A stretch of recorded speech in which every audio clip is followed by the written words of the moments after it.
तो ये इसका तरीका है। एक डायरी में लिखेंगे तो एक ही जगह पे संयोजित रहेगा, एक ही जगह पे संयोजित रहेगा तो बार बार आपकी आंखों के सामने से जाएगा, बार बार आंखों के सामने से जाएगा तो आपको याद भी हो जाएगा। टाइमर आता है, एक क्लॉक आती है जिसमें स्टॉप वॉच होता है, तो आप टेबल पे वो रखा करिए। तो जब भी आप टेबल पे बैठे इस क्लॉक को दबाइए, जब भी आप टेबल से जब भी उठे या फोन उठाएं इस क्लॉक को वापस दबाइए, ताकि आपको एक्चुअल पता चले कि आप दिन में कितना पढ़े हैं। हमको ऐसा लगता है कि हम टेबल पे बहुत बढ़िया बहुत पढ़ रहे हैं, लेकिन ये एक्सरसाइज आप करेंगे तो आपको पता चलेगा आप बहुत कम पढ़, मतलब मेरे साथ तो ऐसा होता था।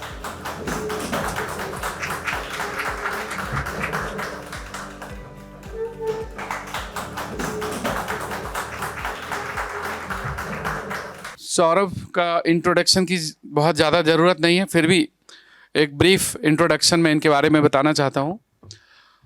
सौरभ का ये फर्स्ट अटेम्प्ट था और इन्होंने आईआईटी दिल्ली से बीटेक किया है सिविल इंजीनियरिंग में, और आईआईटी के बीटेक के दौरान ही सेकेंड ईयर में ही इन्होंने नेक्स्ट आईएएस का फाउंडेशन बैच जीएस का ज्वाइन कर लिया था।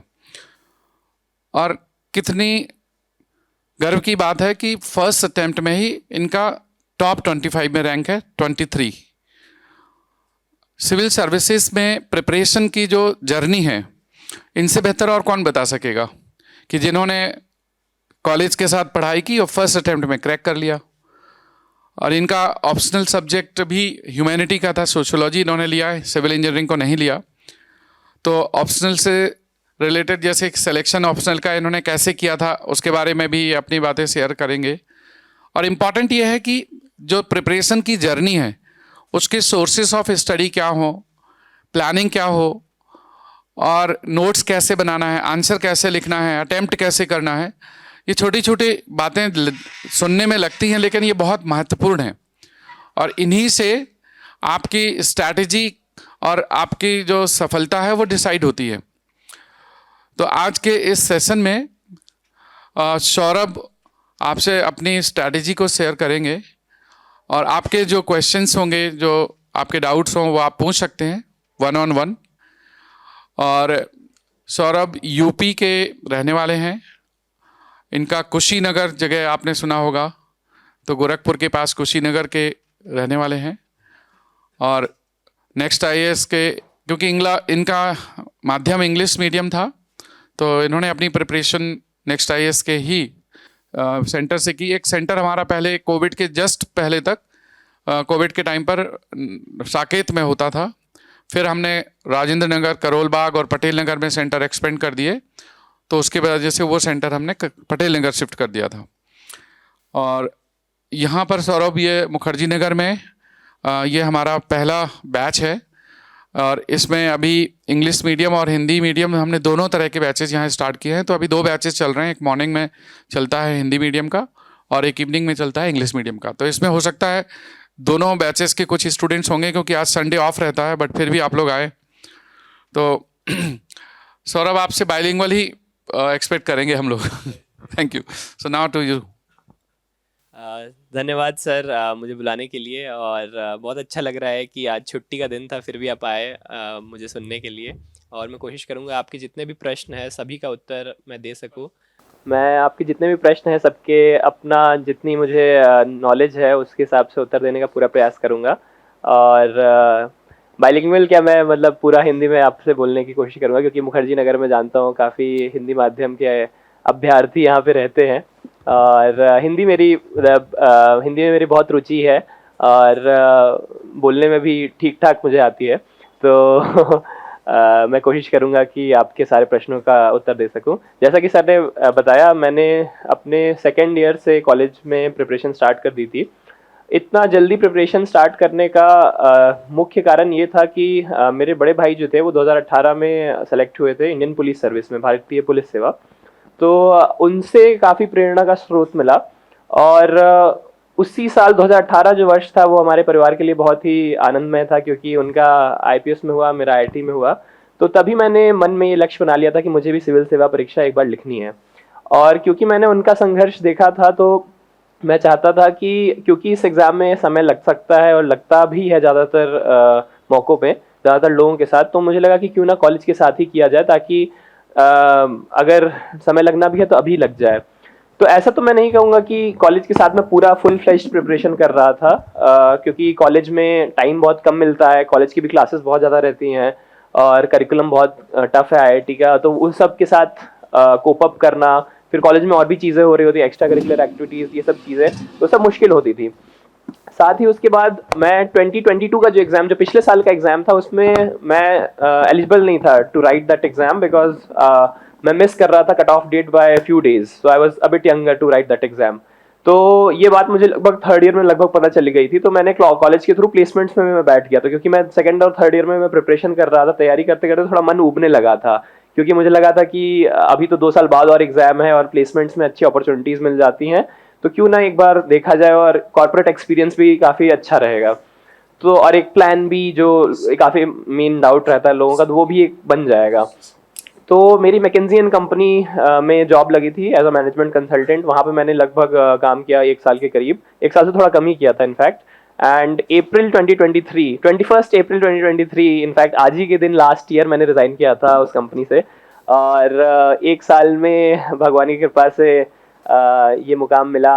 2 महीने लगभग मैं प्रीलिम्स का प्रिपरेशन किया और क्लियर हो गया। खाली 2 महीने की प्रिपरेशन से नहीं हुआ, क्योंकि मैं कॉलेज में कर रहा था प्रिपरेशन, इसीलिए उस 2 महीने में मैं रिवाइज किया और टेस्ट मैंने किए, और मेंस के टाइम पे वहीं 4 महीने में मैंने पूरा रिवाइज किया, जो मैंने ऑप्शनल वगैरह पढ़ा था सब मैंने रिवाइज किया। तो कॉलेज के टाइम पे मेरे नोट्स बन गए थे। कई लोग ऐसा होता है कि मतलब ऐसा कई बार मैंने देखा है कि लोग छुपाते हैं कि उन्होंने मुख्य रूप से कब तैयारी स्टार्ट की, तो मुझे लगता है कि अगर ऐसा होता है तो लोग गुमराह हो जाते हैं। बहुत लोग आके बोल देते हैं कि मैंने 6 महीने में क्लियर किया, 1 साल में क्लियर किया, हो सकता है वो सच भी हो, लेकिन वैसे लोगों की संख्या बहुत ही कम है। और इसलिए मुझे लगता है कि अगर मैं पारदर्शिता रखता हूँ, मैं ट्रांसपेरेंटली मैं बता देता हूँ कि मैंने कब से स्टार्ट किया था, तो ये इससे कोई गुमराह नहीं होगा। तो मैंने कॉलेज में 2-2 घंटे लगभग, मैं सेकंड ईयर में मैंने क्लासेस की, लेकिन क्लासेस में बहुत अच्छे से कर नहीं पाता था, क्योंकि वहीं कॉलेज का लोड रहता था बहुत ज़्यादा। मैं क्लास में आता था, नोट्स लिख लेता था, वो घर जाके पढ़ भी नहीं पाता था, और कई बार क्लास भी छूट जाती थी। लेकिन फिर कोविड लॉकडाउन में 4-5 महीने मेरा कॉलेज की क्लासेस बंद हो गई थी, तो उस टाइम पे उन 4-5 महीनों में जो भी फाउंडेशन का कोर्स का जो मेरे नोट्स थे और जो क्लास छूटी थी, वो सब मैंने कवर कर लिया। और जीएस ऑलमोस्ट मेरा उन 5 महीनों में मैं बहुत ज़्यादा पढ़ता था, मतलब क्योंकि कोविड था और कुछ करने के लिए था नहीं, और मन को मतलब खाली मन शैतान का घर, तो मुझे लगा कि पढ़ाई में ही लगाया जाए इसको। और और फॉर्चुनेटली मेरे घर में ऐसे कोई भगवान की कृपा से कोई ऐसी दुर्घटना भी नहीं हुई कोविड के टाइम पे, तो मतलब पूरा मैं पढ़ाई पे ध्यान दे पाया। तो लेकिन फिर थर्ड ईयर से फिर से क्लास स्टार्ट हो गई, तो फिर से वहीं कॉलेज और प्रिपरेशन, तो मैं काफ़ी मेरा बीच में मतलब फ्रस्ट्रेशन और वो सब चीज़ें जो होती हैं बैलेंस करना, वो सब चीज़ें हुई हैं। और फोर्थ ईयर में जब मैं प्लेसमेंट्स में बैठा, तो वो 6 महीने मेरे पूरे उसमें चले गए थे, जॉब प्रिपरेशन, और उस टाइम में मेरी तबीयत भी बहुत ख़राब रहती थी। और लेकिन 8 सेमेस्टर में फिर मैंने ऑप्शनल अपना जो वैकल्पिक विषय था, सोशियोलॉजी, समाज शास्त्र कहते हैं शायद उसे हिंदी में, तो वो मैंने कर लिया था अच्छे से। तो कॉलेज के एंड आते आते जब मैं जॉब ज्वाइन कर रहा था, तो मेरे ऑलमोस्ट सब नोट्स एटलीस्ट कवर, मतलब ठीक ठाक थे, और मैं सिलेबस एक बार पढ़ लिया था ठीक से डीपली। फिर जब मैंने जॉब छोड़ी, जॉब भी मेरी ऐसी थी, मतलब जो अभी 70 आवर्स अ वीक का डिबेट चलता है, तो वो आराम से 70-80 आवर्स अ वीक टाइप की जॉब ही थी। तो उसमें बिल्कुल टाइम नहीं मिल पाता था, और इसलिए मैंने सोचा कि अगर मैंने क्योंकि मन बना लिया था कि ये एग्जाम देना है मुझे, और वो जॉब भी बहुत सॉर्ट आफ्टर, काफ़ी अच्छे पर्क्स और काफ़ी अच्छे करियर ग्रोथ वाला जॉब था, बट क्योंकि मैंने मन बना लिया था, कॉलेज में काफ़ी टाइम इन्वेस्ट कर लिया था इसमें, तो मुझे लगा कि क्यों ना मैं एक बार लिख के देता हूँ, अगर नहीं होता है तो फिर मैं वापस तो आ ही सकता हूँ, मतलब उसमें कोई दिक्कत नहीं होगी। तो अप्रैल में मैंने रिज़ाइन किया, फिर 2 महीने मैंने प्रीलिम्स के मेरा मेन स्ट्रैटेजी जो, और ये भी काफ़ी हास्यास्पद है कि स्ट्रैटेजी का आप हिंदी अनुवाद करेंगे तो आएगा रणनीति। तो रणनीति जो है रण के लिए बनाई जाती है, और हास्यास्पद इसलिए कहूँगा कि एक प्रतियोगी परीक्षा यानी कॉम्पिटिटिव एग्जाम कैसे रण में बदल गया है, ये भी एक देखने की बात है। तो इसमें कुछ सच्चाई ये है कि ये परीक्षा काफ़ी कठिन है, इसमें भाग्य का, लक का बहुत ज़्यादा, लक की बहुत भूमिका है, लेकिन एक हाइप भी क्रिएट काफी किया गया है कि ये अनप्रडिक्टेबल और बहुत ज्यादा सिलेबस है, कोई और छोर नहीं है, तो इसको जबरदस्ती रन बनाने की कोशिश की गई है, इसीलिए रणनीति की जरूरत पड़ने लग गई है। तो मैं कहूँगा स्ट्रैटेजी तो काफी लोडेड शब्द है, मैं कहूँगा प्लान मैंने ऐसे किया था कि मैंने टेस्ट सीरीज पे काफी फोकस किया। प्रीलिम्स में मैंने लगभग 40 टेस्ट के करीब किए थे, और कोई भी मुझसे पूछता है तो मैं ये कहता हूँ कि श्योर शॉट तरीका, अगर आपको बिल्कुल कॉन्फिडेंट होना है प्रीलिम्स यानी प्रारंभिक परीक्षा को अगर आपको उत्तीर्ण होना है उसमें, तो 5000 प्रश्न आप लगा लीजिए। अगर आप 550 टेस्ट लगाते हैं, 5000 प्रश्न आप लगाते हैं और उनके उत्तर पढ़ लेते हैं अच्छे से, और आपने ऑब्वियसली जो मेन बुक्स पढ़नी है, स्पेक्ट्रम, जो ऑलमोस्ट सबको पता होगी इस क्लासरूम में, मैं फिर से बता भी दूंगा, तो काफ़ी आपकी प्रोबेबिलिटी बढ़ जाती है। और उसमें गेम ऐसा है उसका प्रारंभिक परीक्षा का कि 20 से 30 प्रश्न ऐसे हैं जो आपको, अगर आप सीरियस हैं, हार्ड वर्किंग है, तो आपको आएंगे। उसके बाद के जो क्वेश्चंस होते हैं उनमें श्योर तरीके से बता पाना कि यही आंसर होगा, ये बहुत कठिन हो जाता है। तो उसमें आपको लगभग जितनी नॉलेज है उससे आपको अंदाजा लगाना होता है कि शायद ये आंसर सही है, शायद ये आंसर गलत है, और लिमिटेड नॉलेज के साथ उसको करेक्ट करना होता है। तो उसमें मॉक टेस्ट का बहुत रोल होता है, क्योंकि मॉक टेस्ट में आप देखेंगे कि मैं इतना अटेम्प्ट करता हूं तो मेरी इतनी एक्यूरेसी है, इतना अटेम्प्ट करता हूं तो इतनी एक्यूरेसी है। और मॉक टेस्ट में आप ये भी प्रैक्टिस करके देख सकते हैं कि क्या ट्रिक्स लग रही हैं, क्या नहीं लग रही हैं, कितना गेस करना मेरा सही है, किस सब्जेक्ट में मैं गेस करता हूं तो सही हो जाता है, किस सब्जेक्ट में गेस करता हूं तो गलत हो जाता है। और कोशिश करें जो 20 से 30 क्वेश्चन जो श्योर शॉट आ रहे हैं स्टैंडर्ड बुक से, स्पेक्ट्रम से, पॉलिटी से, कोर इकोनॉमिक्स से, वो सब आपके गलत ना हो, क्योंकि वो गलत होंगे तो आप बाकी लोगों से काफी पीछे रह जाएंगे। तो प्रीलिम्स का तो ये मेरा प्लान था और थैंकफुली वर्क कर गया। मैं एक और चीज़ पे बल देना चाहूँगा, सीसैट पे, क्योंकि सीसैट का जो कठिनाई का स्तर है वो दिन ब दिन बढ़ता जा रहा है। और मेरा इंजीनियरिंग बैकग्राउंड था, स्टिल मेरे 74 मार्क्स आए हैं सीसैट में। तो जस्ट बाउंड्री पे ही, मतलब जस्ट बाउंड्री तो नहीं, बट 3-4 क्वेश्चन का ही मार्जिन है। और बहुत ही खराब लगता है जब आपका बाकी सारा प्रिपरेशन अच्छा हो, और बहुत लोगों के साथ पिछले साल हुआ है ऐसा, लेकिन सीसैट की वजह से आप मुख्य परीक्षा में बैठ ना पाएँ और लिख ना पाएँ, तो वो बहुत ही दर्दनाक है। तो वो कोशिश करें कि वो ना हो। उसके लिए आपको जो भी करना है, जितने क्वेश्चंस, क्योंकि सीसैट भी प्रैक्टिस का गेम है, मैथ्स जो है वो पूरी प्रैक्टिस पे है और ट्रिक्स पे है। तो आप कोशिश करें कि ऑनलाइन भी काफ़ी कंटेंट अवेलेबल है, अगर आपको कोई कोचिंग ज्वाइन करनी है, कोई भी, आप अपना रिसर्च करके कि कौन सी कोचिंग अच्छी है वो आप ज्वाइन करें सीसैट के कोर्स के लिए। लेकिन आप उस चीज़ को हल्के में बिल्कुल ना लें और उस पर आप पूरा ध्यान दें। ये मैं प्रीलिम्स के लिए कहना चाहूँगा। मुख्य परीक्षा में भी, क्योंकि प्रीलिम्स का मेरा ये स्ट्रैटेजी वर्क कर गया था, स्ट्रैटेजी मेरे को नहीं बोलूँगा, प्लान बोलूँगा, क्योंकि तो क्योंकि वो वर्क कर गया था, तो मैंने मेंस में भी यही रखा कि अगर मैं क्वांटिफाई करना चाहता हूँ, मतलब उसको एक संख्या देना चाहता हूँ अपने तैयारी को, तो वो मैं तभी दे सकता हूँ एक टेस्ट के रूप में, कि मैं टारगेट बनाता हूँ कि मेरे को 50 टेस्ट लिखने हैं फुल लेंथ, कुछ भी हो जाए इन 3 महीनों में। और अगर मैं वो, और शुरू जब मैंने ये लक्ष्य बनाया 50 टेस्ट लिखने का, तो मेरे दोस्त हंसते थे कि ये कैसे हो सकता है, 100 दिन है और 50 टेस्ट लिखने, मतलब कैसे पॉसिबल है।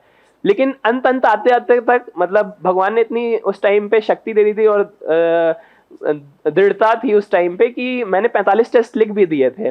और मेरा टेलीग्राम चैनल मैंने स्टार्ट किया है, ताकि मैं सारी कॉपीज, फर्स्ट कॉपी से लेकर लास्ट कॉपी तक सारी कॉपीज अपनी वहाँ पे भेज भी दूँ, ताकि लोग आप देख सकें कि फर्स्ट कॉपी में मैंने कैसे लिखा था, लास्ट कॉपी में कैसे लिखा था। क्योंकि कई बार ऐसा भी होता है कि टॉपर कॉपी जो आती है मार्केट में, वो उनकी बेस्ट कॉपी हुई रहती है, जो उनने सबसे लास्ट में लिखा होता है, और हम लोग अपने आप को उससे कंपेयर करने लग जाते हैं जो उनकी लास्ट कॉपी थी, जो बेस्ट कॉपी थी, और हमने अपना फर्स्ट आंसर भी नहीं लिखा होता है। तो हमें लगता है कि ये शायद हमारा बस का नहीं है। तो मैंने प्रयास किया है कि मैं अपना सारा कॉपी 1 हफ्ते 1 महीने के अंदर अपलोड कर दूंगा। सौरभ शर्मा 2208, ये इस नाम से आपको मेरा टेलीग्राम चैनल मिल जाएगा। मैं कुछ ही दिनों में अपलोड कर दूंगी सारी कॉपीज। और SAURABHSHARMA 2208। तो मुख्य परीक्षा में भी यही था कि आपको पूरे पेपर जो हैं, सबसे बड़ी दिक्कत तो ये है, और आप ये ट्राई भी करिएगा, मैं जोकिंगली कहता भी हूँ, कि जनरली आपको 50 पेजेस मिल रहे हैं किसी भी कॉपी में, GS1 में, GS2 में, GS3 में, एथिक्स में। 3 घंटे में 50 पेज आप अपना नाम भी अगर आप लिखेंगे ना, तो शायद 3 घंटे में नहीं लिख पाए। खाली आपको अपना नाम लिखना है, नाम और सरनेम। 50 पेज आप अगर ट्राई करना चाहें तो कर दीजिएगा। आपकी पेन स्पीड बहुत फास्ट होनी चाहिए, मतलब पेन आप अगर उठ रहा है ना आपका, तो आपका पूरा, या सोचने लग रहे हैं, तब आपके जरूर क्वेश्चन छूटेंगे। और क्वेश्चन छूटना बहुत ही पेनफुल है, क्योंकि एक एक क्वेश्चन आप हर पेपर में छोड़ेंगे, तो हर एक क्वेश्चन में आपको 2 मार्क्स मिल सकते थे, 3 मार्क्स मिल सकते थे, वो क्यूमुलेटिवली 4 पेपर में 10-20 मार्क्स में कन्वर्ट हो जाएगा। या फिर लेट से मान लीजिए कि आपने लिखा भी, लेकिन उसकी गुणवत्ता उतनी अच्छी नहीं है लास्ट में, क्योंकि लास्ट में 5 मिनट है, 4 क्वेश्चन है, तो हमने भर तो दिया लेकिन कुछ भी लिख दिया उसमें, तो उसके भी पीनलाइज होंगे आपके मार्क्स। तो मेंस में क्वेश्चन सारे अटेम्प्ट करना, टाइम मैनेजमेंट करना, और ये स्किल रखना कि जैसे ही क्वेश्चन आए वैसे ही आप सारे पॉइंट्स शुरू से अंत तक लिख दें, ये बहुत जरूरी है। और ये पहले दिन से कभी नहीं आता है। पहला आप आंसर लिखना चालू करेंगे तो कभी 7 मिनट या 11 मिनट में नहीं लिख पाएंगे, आपको जरूर 14 मिनट या 20 मिनट लगने वाला है। और वो सच्चाई है, वो सबको लगता है। पहला आंसर सबका सबसे खराब भी होता है, लेकिन वो पहला आंसर लिखना बहुत ही आवश्यक है। क्योंकि हमने इनर्शिया बहुत ज़्यादा होता है कि चलो हम रिवाइज कर लेते हैं फिर लिखेंगे, अब क्या नहीं आ रहा है फिर लिखेंगे। आप बैठ जाइए, कलम कुछ तो लिखिए, बहुत खराब भी लिखिए लेकिन लिखिए, क्योंकि आप जब तक लिखेंगे नहीं, जब तक अपने आपको फोर्स नहीं करेंगे, तब तक फाइनल में भी नहीं लिख पाएंगे। तो मेंस में ये है कि आपको नॉलेज बेस तो होना ही चाहिए, फैक्ट्स और ये सब, कि आपका आंसर इनरिच्ड हो, लेकिन साथ साथ टाइम मैनेजमेंट, पेपर क्वालिटी, मतलब फिनिश करना, ये सब बेयर मिनिमम इंपॉर्टेंट है। मतलब completing the paper is as important as going to the exam hall. अगर आप एग्जाम हॉल नहीं जाएंगे तो क्या होगा, आपकी परीक्षा क्लियर नहीं होगी। इसी तरह से कंप्लीट आप नहीं करेंगे पेपर तो काफी कम चांसेस है कि आपका हो सकता है कुछ चुनिंदा लोग हों ऐसे जिनका छूटा हो लेकिन फिर भी उनका हो गया हो, मैं मान सकता हूँ, लेकिन मैंने ऐसे सोचा था। साथ ही अब गुणवत्ता बढ़ानी है तो दो चीजों का इसमें मुख्य ध्यान रखना होता है। पहले तो जेनरिक बातें आप ना लिखें मेंस के आंसर में, जितना हो सकता है उसमें फैक्ट्स लिखें, कमिटीज लिखें, कोटेशंस लिखें और स्पेसिफिक चीजें लिखें। डायग्राम्स अगर हो सकते हैं बनाए, चित्र बनाए, और उसको थोड़ा अलग दिखाएं अपने बाकी जो प्रतिस्पर्धा है में है आपके लोग, उनसे अलग दिखाएं उस आंसर को, और उसके लिए एफर्ट लगेगा, उसके लिए आपको होमवर्क करना पड़ेगा। जैसे मैंने 3 डायरीज बनाई थी, एक में मैंने कमिटीज सारी लिखी थी, एक में मैंने फैक्ट्स सारे लिखे थे, तो अंत तक आते आते मेरे लगभग 500 फैक्ट्स थे उस डायरी में, और वो बस मैं रिवाइज करता था मेंस के टाइम पे। और एक डायरी में मैंने एथिक्स के लिए कोटेशंस, केस स्टडीज, अच्छे एग्जांपल्स लिखे थे। तो ये मेरा वैल्यू एडिशन वाला पार्ट था। और बाकी तो हर सब्जेक्ट का अपना स्टैंडर्ड सोर्स है पढ़ने का मेंस के लिए भी, तो वो भी अगर आप चाहें तो मैं साझा कर दूंगा आपके साथ, लेकिन वो ऑलमोस्ट सबका सेम ही होता है। इनफैक्ट प्रीलिम्स में भी जो बुक्स पढ़ी जा रही हैं वो ऑलमोस्ट सबकी सेम है, मैंने भी सेम ही पढ़ी होगी, और किसी ने कुछ अलग भी पढ़ी है तो ये जरूरी नहीं कि किसी ने बोल दिया और आपने कुछ और पढ़ा है तो फोमो में आ जाना, फियर ऑफ मिसिंग आउट, की उन्होंने ये पढ़ा मैंने ये नहीं पढ़ा। आप जो पढ़ रहे हैं उसमें मतलब विश्वास रख के पढ़ें, सेल्फ बिलीफ हो, और इन ये माने कि मैं मेहनत करता हूँ, मैं रिजल्ट के बारे में जो होना होगा भगवान के हाथ में है या भाग्य के हाथ में, या जो मैं उसको छोड़ देता हूँ, मैं अपना काम करता हूँ। मैं जो भी मेरे को 8-10 घंटे डेली पढ़ना है, मैं उसमें टाइम लगा के अच्छे से डिसिप्लिन से मैं पढ़ूंगा अनुशासन के साथ। तो ये था। और अगर मैं सब्जेक्ट वाइज जीएस का बताना चाहूँ तो जैसे जीएस 1 में मेरा सोशियोलॉजी ऑप्शनल था, तो सोसाइटी का पोर्शन पढ़ना नहीं पड़ता था, और हिस्ट्री ज्योग्राफी जो है ऑलमोस्ट मैंने जो प्रीलिम्स के लिए पढ़ा था उसी से मैंने कर लिया था। तो हिस्ट्री मैंने स्पेक्ट्रम से पढ़ा था, ज्योग्राफी सिकंदर खान सर उस टाइम पे नेक्स्ट आईएएस में पढ़ाया करते थे, उनके नोट से मैंने किया था। हिस्ट्री के लिए world history, post independence history उतना मैंने अच्छे से नहीं पढ़ा था, मार्केट में हैंडआउट्स आते हैं उससे मैंने पढ़ा था। और उसके अलावा मॉडर्न हिस्ट्री में मैं कहूँगा कि अगर आपको स्पेक्ट्रम से तकलीफ है फैक्ट्स के चलते, तो बिपिन चंद्रा की जो ओल्ड एनसीईआरटी है वो अच्छी है, और बिपिन चंद्रा की एक थोड़ी मोटी किताब आती है ब्लू बुक, वो भी अच्छी है। लेकिन अगर आप स्पेक्ट्रम में सहज हैं तो आप उसी से काम चल सकता है। साथ ही ancient history, art and culture, मैंने राहुल सेंगर सर हैं उनके टीचर, तो उनके नोट्स आते हैं मार्केट में, और उनसे मैंने क्लासेस भी ली, मतलब नेक्स्ट आईएएस में था तो उनसे पढ़ा था। तो उनके नोट्स काफ़ी अच्छे हैं, मतलब थोड़ी डेंस हैं, लेकिन वन स्टॉप शॉप है वो सारे नोट्स, मतलब art and culture, ancient history का। और मेडिवल में उतने अच्छे से कर नहीं पाया था। और GS2 और GS3 के लिए मैं कहूँगा कि GS2 में जैसे इंटरनेशनल रिलेशन है तो वो करेंट टॉपिक है, काफ़ी डायनेमिक है, तो आप कोशिश करें किसी भी मैगजीन के थ्रू आप वो अच्छे से कवर कर ले। गवर्नेंस काफ़ी स्टैटिक पोर्शन है GS2 का, और उसके क्वेश्चन रिपीट होते हैं, जैसे SHG, transparency, RTI, citizen charter, almost हर साल ये सब इन्हीं में से आना है। तो कोशिश करें कि आप इसके रेडीमेड आंसर अच्छे बना लें। पॉलिटी में भी ऐसा ही है कि कुछ क्वेश्चन जैसे बेसिक स्ट्रक्चर या केस लॉज ये सब हर साल आने हैं, वो आप कर लें। और साथ ही मेंस में कुछ एक्स्ट्रा टॉपिक्स होते हैं जैसे statutory bodies, historical underpinnings of constitution, comparison of constitution with other countries, ये सब, और रिप्रेजेंटेशन ऑफ पीपल्स एक्ट। तो ये सब आप कोशिश करें कि अगर आपकी क्लास नोट्स में अवेलेबल नहीं है तो आप गूगल करके आप अच्छे से उसका हर टॉपिक का आपके पास अगर 1 पेज नोट्स है तो उससे काफ़ी हेल्प हो जाती है लास्ट मिनट रिवीजन करने के लिए। तो GS2 और GS3 ऐसे पेपर्स भी हैं कि अगर आप ये है कि जितना फैक्ट्स और ये सब चीज़ें डालेंगे, जितना जेनरिक चीज़ें नहीं लिखेंगे, उतना आपके नंबर बढ़ने के चांसेस बढ़ जाते हैं। GS3 में मैं काफ़ी अंडर कॉन्फिडेंट था क्योंकि पेपर्स बहुत सारे हैं, अलग अलग विषयों का उसमें समावेश है, और जैसे एथिक्स, इकोनॉमी है, डिजास्टर मैनेजमेंट है, साइंस एंड टेक्नोलॉजी है, इंटरनल सिक्योरिटी है, इन्वायरमेंट है। तो इतना सब मैनेज करना डिफिकल्ट हो जाता है, प्लस जो 100 अंक है, 100 अंक से ऊपर लाना GS3 में बहुत कठिन है। तो इसमें मैंने थोड़ा कम ही पढ़ा था, लेकिन पता नहीं, ये भी मैंने देखा कि एफर्ट्स और रिवॉर्ड्स का हमेशा लीनियर कर्व नहीं होता है इस एग्जाम में। जैसे मैं अगर सब्जेक्ट वाइज अपने मार्क्स शेयर करूं तो GS1 में मेरे शायद 96 मार्क्स हैं, GS2 में मेरे 112 मार्क्स है, GS3 में मेरे 91 मार्क्स है और GS4 में मेरे शायद 104 या 105 मार्क्स है।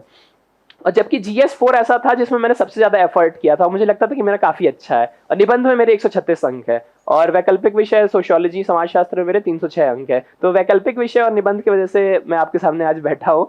और लेकिन बाकी सब चीज़ों में मैंने कोशिश किया था कि किसी में मेरे बहुत कम ना हो जाए, क्योंकि अगर किसी में आपके एक पेपर में भी बहुत कम हो जाएंगे तो आपकी रैंक पीछे आ जाएगी या दिक्कत हो सकती है। तो आपको कोई सब्जेक्ट पसंद नहीं भी है तो वो उस पर भी आप बेयर मिनिमम टाइम एफर्ट लगाइए। GS4 के लिए मैंने KM पाठी सर उस टाइम पे टीचर थे, उनके नोट्स रेफर किए थे। और निबंध के लिए भी मैंने प्रैक्टिस पे काफ़ी ज़्यादा ध्यान दिया था, क्योंकि मुझे राइटिंग पसंद है और वो एक नेचुरल फ्लेयर था और मुझे ऐसे लिखना पसंद भी था। तो मैं कोशिश करता था कि मतलब उसमें वो ऐसे लिखने को एक आप बोझ की तरह ना ले कि ऐसे लिखना है, ऐसे लिखने को एक इंटेलेक्चुअल एक्सरसाइज या एक इंजॉयबल प्रोसेस की तरह लें तो आपको काफ़ी अच्छा लगेगा। और ऐसे में फ्लो अगर अच्छा है आपका, हर आर्ग्यूमेंट आप टॉपिक से डिविएट नहीं हो रहे हैं, तो इन सब के अंक मुझे लगता है कि ज़्यादा मिलते हैं। हर आपके एग्जाम्पल्स जो है वो फिट बैठ रहे हैं, वो हल्के से थोड़े यूनिक हैं, अलग अलग क्षेत्रों से हैं, तो इसमें बेनिफिट मिलता है। अगर आपका इंट्रोडक्शन अच्छा है, कंक्लूजन अच्छा है, तो इंट्रोडक्शन से आपका जो रीडर है वो चिपक जाता है कि ये अच्छा ऐसे लगा। कंक्लूजन में मार्क्स देने की बात आती है तो वहाँ आपका अच्छा होना चाहिए। और इंट्रोडक्शन कंक्लूजन कई बार बहुत लोग रेडीमेड भी बना लेते हैं मोस्ट रिपीटेड थीम्स ऑफ एसे के लिए, वो भी एक अच्छी प्रक्रिया है। लेकिन देखें कि जो आप लिखने जा रहे हैं वो टॉपिक से बिल्कुल डिविएट ना हो। टॉपिक सिलेक्शन में ऐसा हो कि जो आपको अच्छे से टॉपिक समझ में आया है वहीं आप चूज करें, ऐसा और अच्छे से बिल्कुल कंफर्म हो जाए इसका यही मीनिंग है। और फिर बार बार मन में संशय ना लाएं कि ये सही है कि नहीं है और मैं काट के दूसरा कर देता हूँ या फिर अलग अलग मीनिंग, तो फिर आपको दिक्कत होने लगेगी। और ऐसे एक लौता ऐसा पेपर है इसमें टाइम की कमी कम होती है, मतलब आप 30 मिनट चिंतन कर सकते हैं कि आपको क्या लिखना है और 1 घंटा लगभग आपके लिखने में जाएगा, तो वो आराम से हो सकता है। तो उसमें आपका मेन चिंतन की कितनी क्षमता है, कितनी विविधता है, कितना आप उसमें ला सकते हैं, कितना नवीन आप उसमें लिख सकते हैं, वो ज़्यादा उसमें उसकी परीक्षा है। और साक्षात्कार तो यानी इंटरव्यू जो है वो पूरा अलग ही गेम है, उसमें आपको वो लेकिन सबसे इंटरेस्टिंग फेज ऑफ प्रिपरेशन है। उसमें आपको करंट अफेयर्स की भूमिका बहुत ज़्यादा बढ़ जाती है, न्यूज़पेपर आपको पढ़ने पड़ेंगे, बहुत अपडेट रहना पड़ेगा। जो डिटेल्ड एप्लीकेशन फॉर्म है उसमें जो भी वर्ड्स लिखे हुए हैं उसका आपको प्रॉपर रिसर्च करना होगा। जो भी आपकी हॉबीज़ हैं उसके बारे में आपको पता होना चाहिए, स्टेट सिटीज़ जो भी लिखा हुआ है वो सब आपको पता होना चाहिए, अच्छे से उस पर रिसर्च होनी चाहिए। और बोलने की प्रैक्टिस अच्छी होनी चाहिए। आप जितना हो सके मॉक इंटरव्यूज़ दें, लेकिन मॉक इंटरव्यूज़ के फीडबैक को बहुत सीरियसली ना लें। जो आपको लगता है कि आपकी स्ट्रेंथ है उस पर कंटिन्यू करें, अपने आप पे सेल्फ बिलीफ रखें। बहुत लोग मैं देखता हूँ इंटरव्यू के टाइम पे डरने लगते हैं। तो ये मानिए कि अगर आपने मुख्य परीक्षा को उत्तीर्ण किया है और आप जा रहे हैं व्यक्तित्व परीक्षण में या साक्षात्कार में, तो आप काफ़ी अच्छे कैंडिडेट हैं, तो आपको डरने की कोई ज़रूरत नहीं है। तो सेल्फ बिलीफ आप थ्रू आउट द प्रिपरेशन रखिए और एक पॉजिटिव सोच रखिए कि मैं मेहनत कर रहा हूँ। और ये इन सारे लोगों या को अपने जीवन से हटाइए जो कह रहे हैं कि तुम गलत कर रहे हो या अनप्रेडिक्टेबल एग्जाम है, ये वो अनसर्टेनिटी और ये सब जो भय का वातावरण बना देते हैं अनावश्यक, उन लोगों को अपने जीवन से दूर कर दें कुछ महीनों या सालों के लिए। तो ये मेरी रणनीति रही है शुरू से लेकर अंत तक। हर एक मैंने काफ़ी ब्रीफ में बताया ताकि मैं आपके प्रश्न सुनना चाहता था और आपके प्रश्न के हिसाब से अपने उत्तर को बदल के आपके कस्टमाइज आंसर देना चाहता था, इसलिए मैंने ब्रीफ में ये सारी चीज़ें बता दी शुरू से लेकर तीनों स्टेज की। और अब मैं चाहूँगा कि आप लोग अपने प्रश्न पूछें हाथ उठा के एक एक करके। सीसैट में जैसे ये था, मुझे ऐसा लगता था जैसे 2021 और 22 का पेपर मैंने प्रीवियस ईयर किया था, क्योंकि ये हल्ला बहुत पहले से ही चल रहा था कि सीसैट टफ होते जा रहा है। तो उस टाइम पे मुझे लगा कि खाली मैं मैथ्स करूँगा तो हो जाएगा मेरा।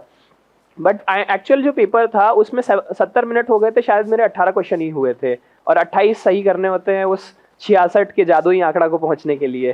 तो और उसका कट ऑफ कभी कम नहीं होगा, वो फिक्स्ड है, चाहे कितने ही कम, मतलब 66 आपको रीच करना ही है। तो मैंने कॉम्प्रिहेंशन पे स्विच कर लिया था और मतलब मेरी रीडिंग स्पीड अच्छी है तो थैंकफुली बचा हुआ टाइम कम था, लेकिन मैंने कॉम्प्रिहेंशन सारे अच्छे से कर लिए थे। और 3 सेक्शन है बेसिकली, क्वांट जो बेसिकली मैथ्स है, लॉजिकल रीजनिंग है और कॉम्प्रिहेंशन है। तो हर का आप वो करिए, अच्छे से प्रैक्टिस करिए।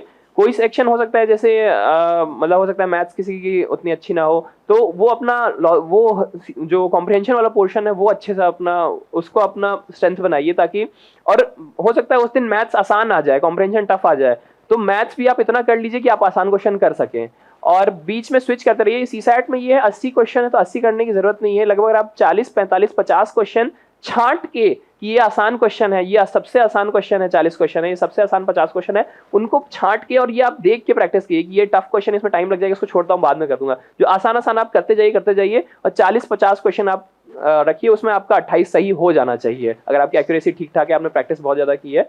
और प्रैक्टिस ही उसका सोल्यूशन है, उसका कोई शॉर्टकट नहीं है। और सबको रिकमेंड, आपको जो भी बैकग्राउंड है, इंजीनियरिंग, IIT, आप करिए, उसको बहुत सीरियसली लीजिए। बहुत अच्छा सवाल है। तो देखिए, मैंने अखबार जो था वो मैं शुरू में जब हम लोग तैयारी करते हैं तो हमें लगता है कि अखबार बहुत ज़रूरी भी है, और सब लोग बोल भी देते हैं अखबार अखबार अखबार, और हम शुरू में अखबार बहुत अच्छे से पढ़ते हैं, 2-3 घंटे लगाते हैं। लेकिन जैसे जैसे तैयारी में हम लोग आगे बढ़ते हैं तो हम पाते हैं कि अलग अलग विषय हो जाते हैं, रिविजन भी करना रहता है, टेस्ट भी देना होता है, तो अखबार कहीं ना कहीं बैक सीट ले लेता है। तो उस केस में मैं देखता हूँ कि जैसे मैं अखबार उतने अच्छे से नहीं पढ़ पाया था, इंटरव्यू के टाइम पे ही पढ़ा, लेकिन अब मेरा सिलेक्शन हो गया है। लेकिन मैं फिर भी जब इंटरव्यू के टाइम पे जब मैं अखबार पढ़ रहा था तब मुझे रियलाइज़ हुआ कि मैंने काफ़ी बड़ी चीज़ मिस की थी। क्योंकि अगर आप अखबार 1 घंटे डेली पढ़ते हैं तो, क्योंकि 99% लोग या 90% लोग अखबार नहीं पढ़ रहे हैं रेगुलरली, या जिस तरीके से पढ़ना चाहिए उस तरीके से नहीं पढ़ रहे हैं, और आप पढ़ रहे हैं और डेली पढ़ रहे हैं, और उससे जो आई कैचिंग फैक्ट्स या फ्रेजेस या आई कैचिंग आर्ग्यूमेंट्स आप एक डायरी में नोट कर ले रहे हैं, तो आप एक दिन में एक कोई ऐसी चीज़ अपनी डायरी में, ये मत सोचिए कि न्यूज़पेपर में पूरा नोट्स बना लूंगा, वो करेंगे तो उसमें बहुत टाइम लगेगा। आप जो पढ़ते हैं और उसमें जो आपको अच्छा लग जाता है देख के, वो आप बस नोट करिए। और आप दिन में 1 या 2 चीज़ भी नोट करेंगे तो 300 चीज़ 400 चीज़ हो जाएगी। 1 साल आप न्यूज़पेपर कंटिन्यूसली पढ़ेंगे। और ये मत टारगेट करिए 1 घंटे में मेरे को पूरा कंप्लीट करना है, वो आइडियल है, लेकिन शुरू में होगा नहीं। तो 1 घंटे में जितना हो रहा है करके आप बंद करिए। 6 एडिटोरियल 2 ही पढ़े, कोई बात नहीं, वो करिए, लेकिन एक्सरसाइज वो करना चाहिए। और अगर वो सब नहीं हो पाता है तो मैगजीन्स ईयरली कंपाइलेशन या मंथली कंपाइलेशन है। लेकिन मेरा पर्सनल ओपिनियन, मैंने बस इंटरव्यू के टाइम किया और मुझे लगा कि मुझे पहले करना चाहिए था, लेकिन क्योंकि मैं जॉब में था तो मैं कर नहीं, मतलब टाइम नहीं मिल पाता था उस टाइम जो न्यूज़पेपर आते थे पढ़ने के लिए, तो नहीं हो पाया था। प्रीलिम्स 2 महीना था तो उतना मैं उस टाइम पे न्यूज़पेपर पढ़ नहीं पाया। तो ये, लेकिन अब मेरे से कोई अगर कोई पूछेगा कि वापस जाके कोई ऐसे चेंज करना है तो मैं यही इंक्लूड करूंगा कि कुछ भी हो जाए, आंधी है तूफान है, मुझे न्यूज़पेपर 1 घंटा पढ़ना है, और बहुत स्ट्रेस नहीं लेना कि 1 घंटा मुझे कंप्लीट करना ही करना है। और नोट्स के नाम पे मेरे को बस आई कैचिंग जो बहुत अच्छा आर्ग्यूमेंट या बहुत अच्छा फैक्ट लगा है कि देख के लगा कि अच्छा ये मैंने सुना ही नहीं था या ऐसा था, बस उनको नोट करिए। क्योंकि अगर आपको अच्छा लग रहा तो हो सकता है कि जो आपका परीक्षक है जो आपकी कॉपी देख रहा है उसको भी अच्छा लगेगा। तो ये आप करिए अखबार के उसमें। और इंडियन एक्सप्रेस या मिंट आप पढ़ सकते हैं, हिंदू भी अच्छा है, मतलब उसमें कोई ऑलमोस्ट सब लोग सेम ही अखबार पढ़ रहे होते हैं। तो थैंक यू जी। सर एक इस मिनट। हाँ, सर रिवीजन का सर इस एग्जाम में बहुत रोल है, तो सर रिवीजन को सर इफेक्टिव वे में कैसे करें? जैसे क्या होता है सर, फर्स्ट सेकंड रीडिंग तो अच्छे से हो जाती है कि अननोन फैक्ट्स हैं, सारी अननोन चीज़ें हैं, लेकिन सर एक फर्स्ट एंड सेकंड रीडिंग या थर्ड रीडिंग करते हैं तो सर ऐसा लगता है सारी नोन है, तो फिर सर वो अच्छे से रिवीजन नहीं हो पाता है। हाँ, तो रिवीजन का भी बहुत, जैसे बहुत लोगों को डाउट आता है, तो इसका सबसे पहला तो ये है कि पहली बार हम लोग कोई भी चीज़ पढ़ते हैं तो हम लोग को पढ़ने में अच्छा बहुत लगता है, तो इसीलिए हम लोग काफ़ी रुचि से या बहुत अच्छे से पढ़ रहे होते हैं। दूसरी बार हम लोग पढ़ते हैं तो लगता है कि यार ये सेम चीज़ बार बार क्यों कर रहे हैं, और तीसरी बार तो फिर लगता है कि अब छोड़ दो। तो वो सबके साथ होता है। लेकिन अब उसका तरीका ये है कि ये एक कड़वी दवाई है जो आपको करनी पड़ेगी, मतलब बिना रिवीजन के हो नहीं पाएगा, क्योंकि आपके परमानेंट मेमोरी में वो जाएगा नहीं, ठीक है, जब तक आपने उसको बार बार नहीं पढ़ा है। अब उसका अच्छा तरीका ये है कि आपको जो भी टॉपिक रिवाइज करना है उसका आप क्वेश्चन पहले 5 मिनट उसका कोई क्वेश्चन उठा के देख लीजिए। लेट्स से पार्लियामेंट आपको टॉपिक रिवाइज कर लेना है, तो पार्लियामेंट आप गूगल पे टाइप करिए पार्लियामेंट यूपीएससी PYQ, या फिर मतलब जो PYQ की बुक है प्रीवियस ईयर क्वेश्चन की, उसमें से आप उठा के देख लीजिए पार्लियामेंट में क्या क्वेश्चन आया। तो या ऐसे भी आपको क्वेश्चन की तो यहाँ पे बाजार में कोई दिक्कत नहीं है, पूरा भरमार पड़ा हुआ है, तो आप उठा के वो क्वेश्चन सॉल्व करिए। तो जब आप पार्लियामेंट का क्वेश्चन सॉल्व करेंगे आपका दिमाग एक्टिव हो जाएगा, तब आप पार्लियामेंट चैप्टर पढ़ेंगे तो आपको रिवाइज करने में अच्छा भी लगेगा कि अच्छा शायद ये क्वेश्चन मैंने पार्लियामेंट में गलत कर दिया था उस टाइम, मतलब जब आपने रिवीजन से पहले फिर पार्लियामेंट पढ़ा, तो आप ज़्यादा अटेंटिव रहेंगे। और दूसरी चीज़, आप फर्स्ट रीडिंग जब कर रहे हैं तो उसको आप नॉर्मल रखिए, समझने के पर्सपेक्टिव से रखिए। दूसरी रीडिंग जो कर रहे हैं उसमें हाईलाइट कर दीजिए, और अगर हो सके तो दो रंग से हाईलाइट कर दीजिए कि ये चीज़ प्री के लिए इंपॉर्टेंट है उसको एक रंग से हाईलाइट, ये चीज़ मेंस के लिए इंपॉर्टेंट है उसको हाईलाइट एक रंग से। और हाईलाइट का भी रूल ये नहीं है कि पूरा किताब ही आपका रंग बिरंगा हो गया, बहुत कम चीज़ें हाईलाइट करनी होती हैं जो सबसे इंपॉर्टेंट है। और उसका रूल ये होता है कि एक सेंटेंस है तो उस सेंटेंस में देखिए इस वर्ड को मैं हटा के इस सेंटेंस की मीनिंग सेम रहेगी क्या? अगर वो वर्ड हट के वो मीनिंग सेम रख सकता है तो मीनिंग वो वर्ड जो है वो रिडंडेंट है। लेकिन एक वर्ड उस सेंटेंस का ऐसा होगा कि वो अगर ये एक या दो वर्ड की वो सेंटेंस से अगर हटता है तो उसका मीनिंग खत्म हो जाता है। तो वो उस सेंटेंस या वो उस पैराग्राफ का सबसे मेन वर्ड होता है, उसको आपको हाईलाइट करना है। और उसके अलावा रिवीजन का आप ये कर सकते हैं, अगर आप टाइम टेबल वगैरह और काफ़ी अच्छे प्लान आप कर सकते हैं तो एक घंटा आप डेली अपना पढ़ाई का रिवीजन के लिए रखिए। उस एक घंटे में क्या करना है, उस एक घंटे में कल जो आपने पढ़ा है वो आपको करना है। अगर हो सके तो ये पहला घंटा आपकी पढ़ाई का हो तो और अच्छा है। तो पिछले दिन आपने जो पढ़ा वो आप एक घंटे में पूरे दिन में, और ये ज़रूरी नहीं कि एक एक आप लाइन बाय लाइन, आप एक सरसरी निगाह से भी देख लेंगे तो भी उसका भी बहुत बेनिफिट होता है। तो पिछले दिन जो पढ़ा है वो आप देख लीजिए, उस दिन जो पिछले हफ्ते पढ़ा है आपने वो देख लीजिए।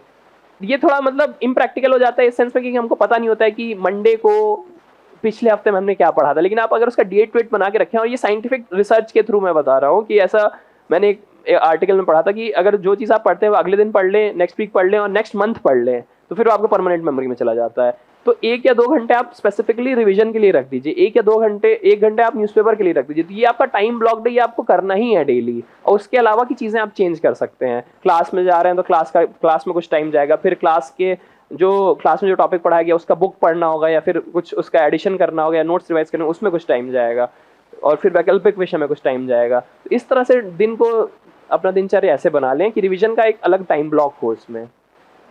Thank you. जी आता हूँ एक एक करके। हाँ, It's actually the same question. What criteria did you keep in mind while choosing optional?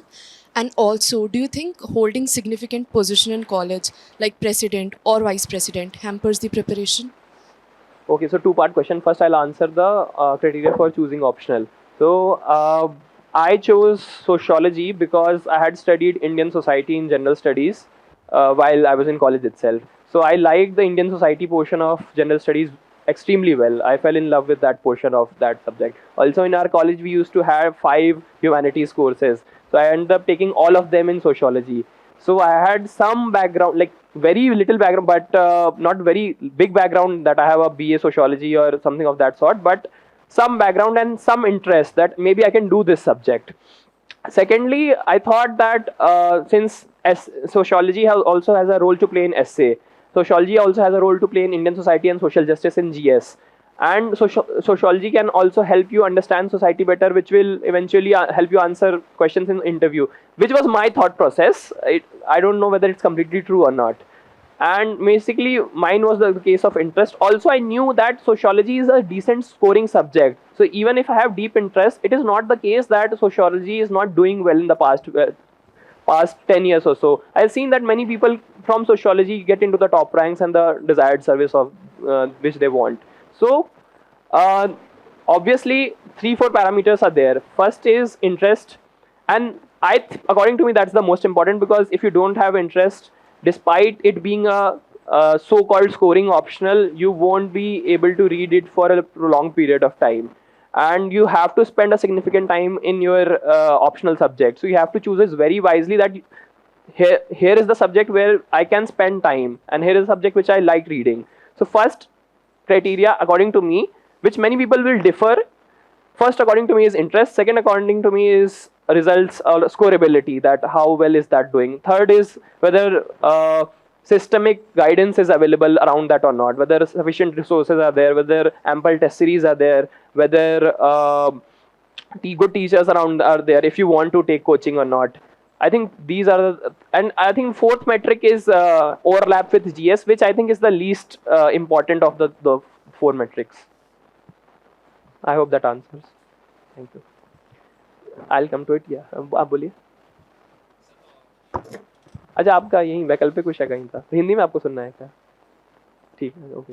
Sir, जो भी हम लोग पढ़ते हैं क्लासेस में या फिर सेल्फ स्टडी में जैसे भी, तो एक ब्रॉडर सेंस ऑफ थिंकिंग और कनेक्टिविटी एंड एप्लीकेबिलिटी कैसे सर डेवलप कर सकते हैं? क्या क्या हैबिट्स ऐसी हैं जो हम खुद में इनकलकेट कर सकते हैं या कुछ ऐड ऑन कर सकते हैं, कोई चीज़ें जिससे ये broader sense of thinking subject को लेकर के, जिसको हम लोग मेंस के आंसर में या इंटरव्यू में अप्लाई कर सकते हैं उस चीज़ को, या कनेक्ट कर सकते हैं. Means I want to know कि broader sense of thinking develop करने के लिए रिगार्डिंग द सब्जेक्ट्स कुछ ऐसी हैबिट्स या कुछ ऐसी चीज़ें इनकलकेट कर सकते हैं हम लोग खुद में. एंड लाइक अगर आप समझा पाए ये ब्रॉडर सेंस ऑफ थिंकिंग जब आप बोल रहे हैं तो इससे आप क्या बोलना चाह रहे हैं? किसी भी सब्जेक्ट तो जो कोई भी टॉपिक्स पढ़ रहे हैं हम लोग, हम्म, तो उसको चीज़ों से कनेक्ट करना, जो अच्छा। सोशल चीज़ों से, जैसे कि जहाँ हम रह रहे हैं, इन्वायरमेंट में जहाँ रह रहे हैं उनसे कनेक्ट करना, या फिर आंसर राइटिंग में जो भी चीज़ें हम लिख रहे हैं, कोई क्वेश्चन है तो मतलब एक तरह से सोशल कनेक्टिविटी, मतलब समझ गया मैं, मतलब जितना मुझे समझ में आया मैं उसका उत्तर देता हूँ। तो broader sense of social thinking, देखिए एक तो आपको जो पढ़ाया जा रहा है उसका आपका मीनिंग अच्छे से समझ में आना चाहिए। जैसे ये एग्जाम नहीं है जिसमें आप रट सके, रटने का है रोल, कुछ पोर्शन है रटने का, लेकिन आपको मीनिंग हर एक चीज़ का समझ में आना चाहिए। तो कोशिश करें कि कोई ऐसा डाउट आपके मन में ना रहे। इवन हिस्ट्री जैसा सब्जेक्ट जिसमें काफ़ी फैक्ट्स और ये सब चीज़ें हैं, इसमें भी काफ़ी एनालिसिस होता है कि ये इवेंट अगर ऐसा नहीं हुआ होता, ये इस टाइम पे ये मूवमेंट क्यों विदड्रॉ किया, उसके काफ़ी रीजंस होते हैं और अलग अलग हिस्टोरियंस में डिबेट होती है। तो अगर आपका देखिए, अगर आप में रीडिंग की हैबिट है, अगर आप लाइक ऐसे in general out of syllabus चीज़ें पढ़ते हैं, मतलब ऐसे नॉवेल्स बहुत लोगों को पढ़ने की आदत होती है बचपन से, या इस टाइप का कि अलग अलग बुक्स पढ़ते हैं, रीडिंग की हैबिट है, तो उसको आप उससे आपको हेल्प हो सकती है। अगर वैसे आप व्यक्ति नहीं है या फिर वैसी चीज़ें अभी तक नहीं हुई हैं, तो कोशिश करिए कि जो क्लास में पढ़ाया जा रहा है आप मीनिंग अच्छे से समझिए, ठीक है। फिर ये चीज जो आप ब्रॉडर सेंस ऑफ थिंकिंग बोल रहे हैं, ये एक दिन एक रात्रि में नहीं आने वाली। इसमें आपको ना, जब आप 3-4 सब्जेक्ट पढ़ लेंगे तब आपको क्रॉस लिंकेज बनाने में आसानी होगी कि इकोनॉमी पॉलिटी से ऐसे रिलेटेड है, पॉलिटी हिस्ट्री से ऐसे रिलेटेड है, हिस्ट्री ज्योग्राफी ऐसे रिलेटेड है। और ये आप मेजर मत करिए कि वो ब्रॉडर सेंस ऑफ थिंकिंग बनी कि नहीं बनी, वो अपने आप हो जाएगा। और इस पे मत जज करते रहिए कि वो मेरी बनी है कि नहीं बनी और कितनी चाहिए होती है। मैंने आज तक सोचा भी नहीं कि मेरी ब्रॉडर सेंस ऑफ थिंकिंग है कितनी, तो उसमें आप घबराइए मत। सिंपल, आप जो काम आपको करना है, क्लास अच्छे से सुनिए, नोट्स अच्छे से बनाइए, रेफरेंस बुक पढ़ लीजिए, प्रीवियस ईयर क्वेश्चन देख लीजिए, ब्रॉडर सेंस ऑफ थिंकिंग अपने आप बन जानी चाहिए। Thank you ji.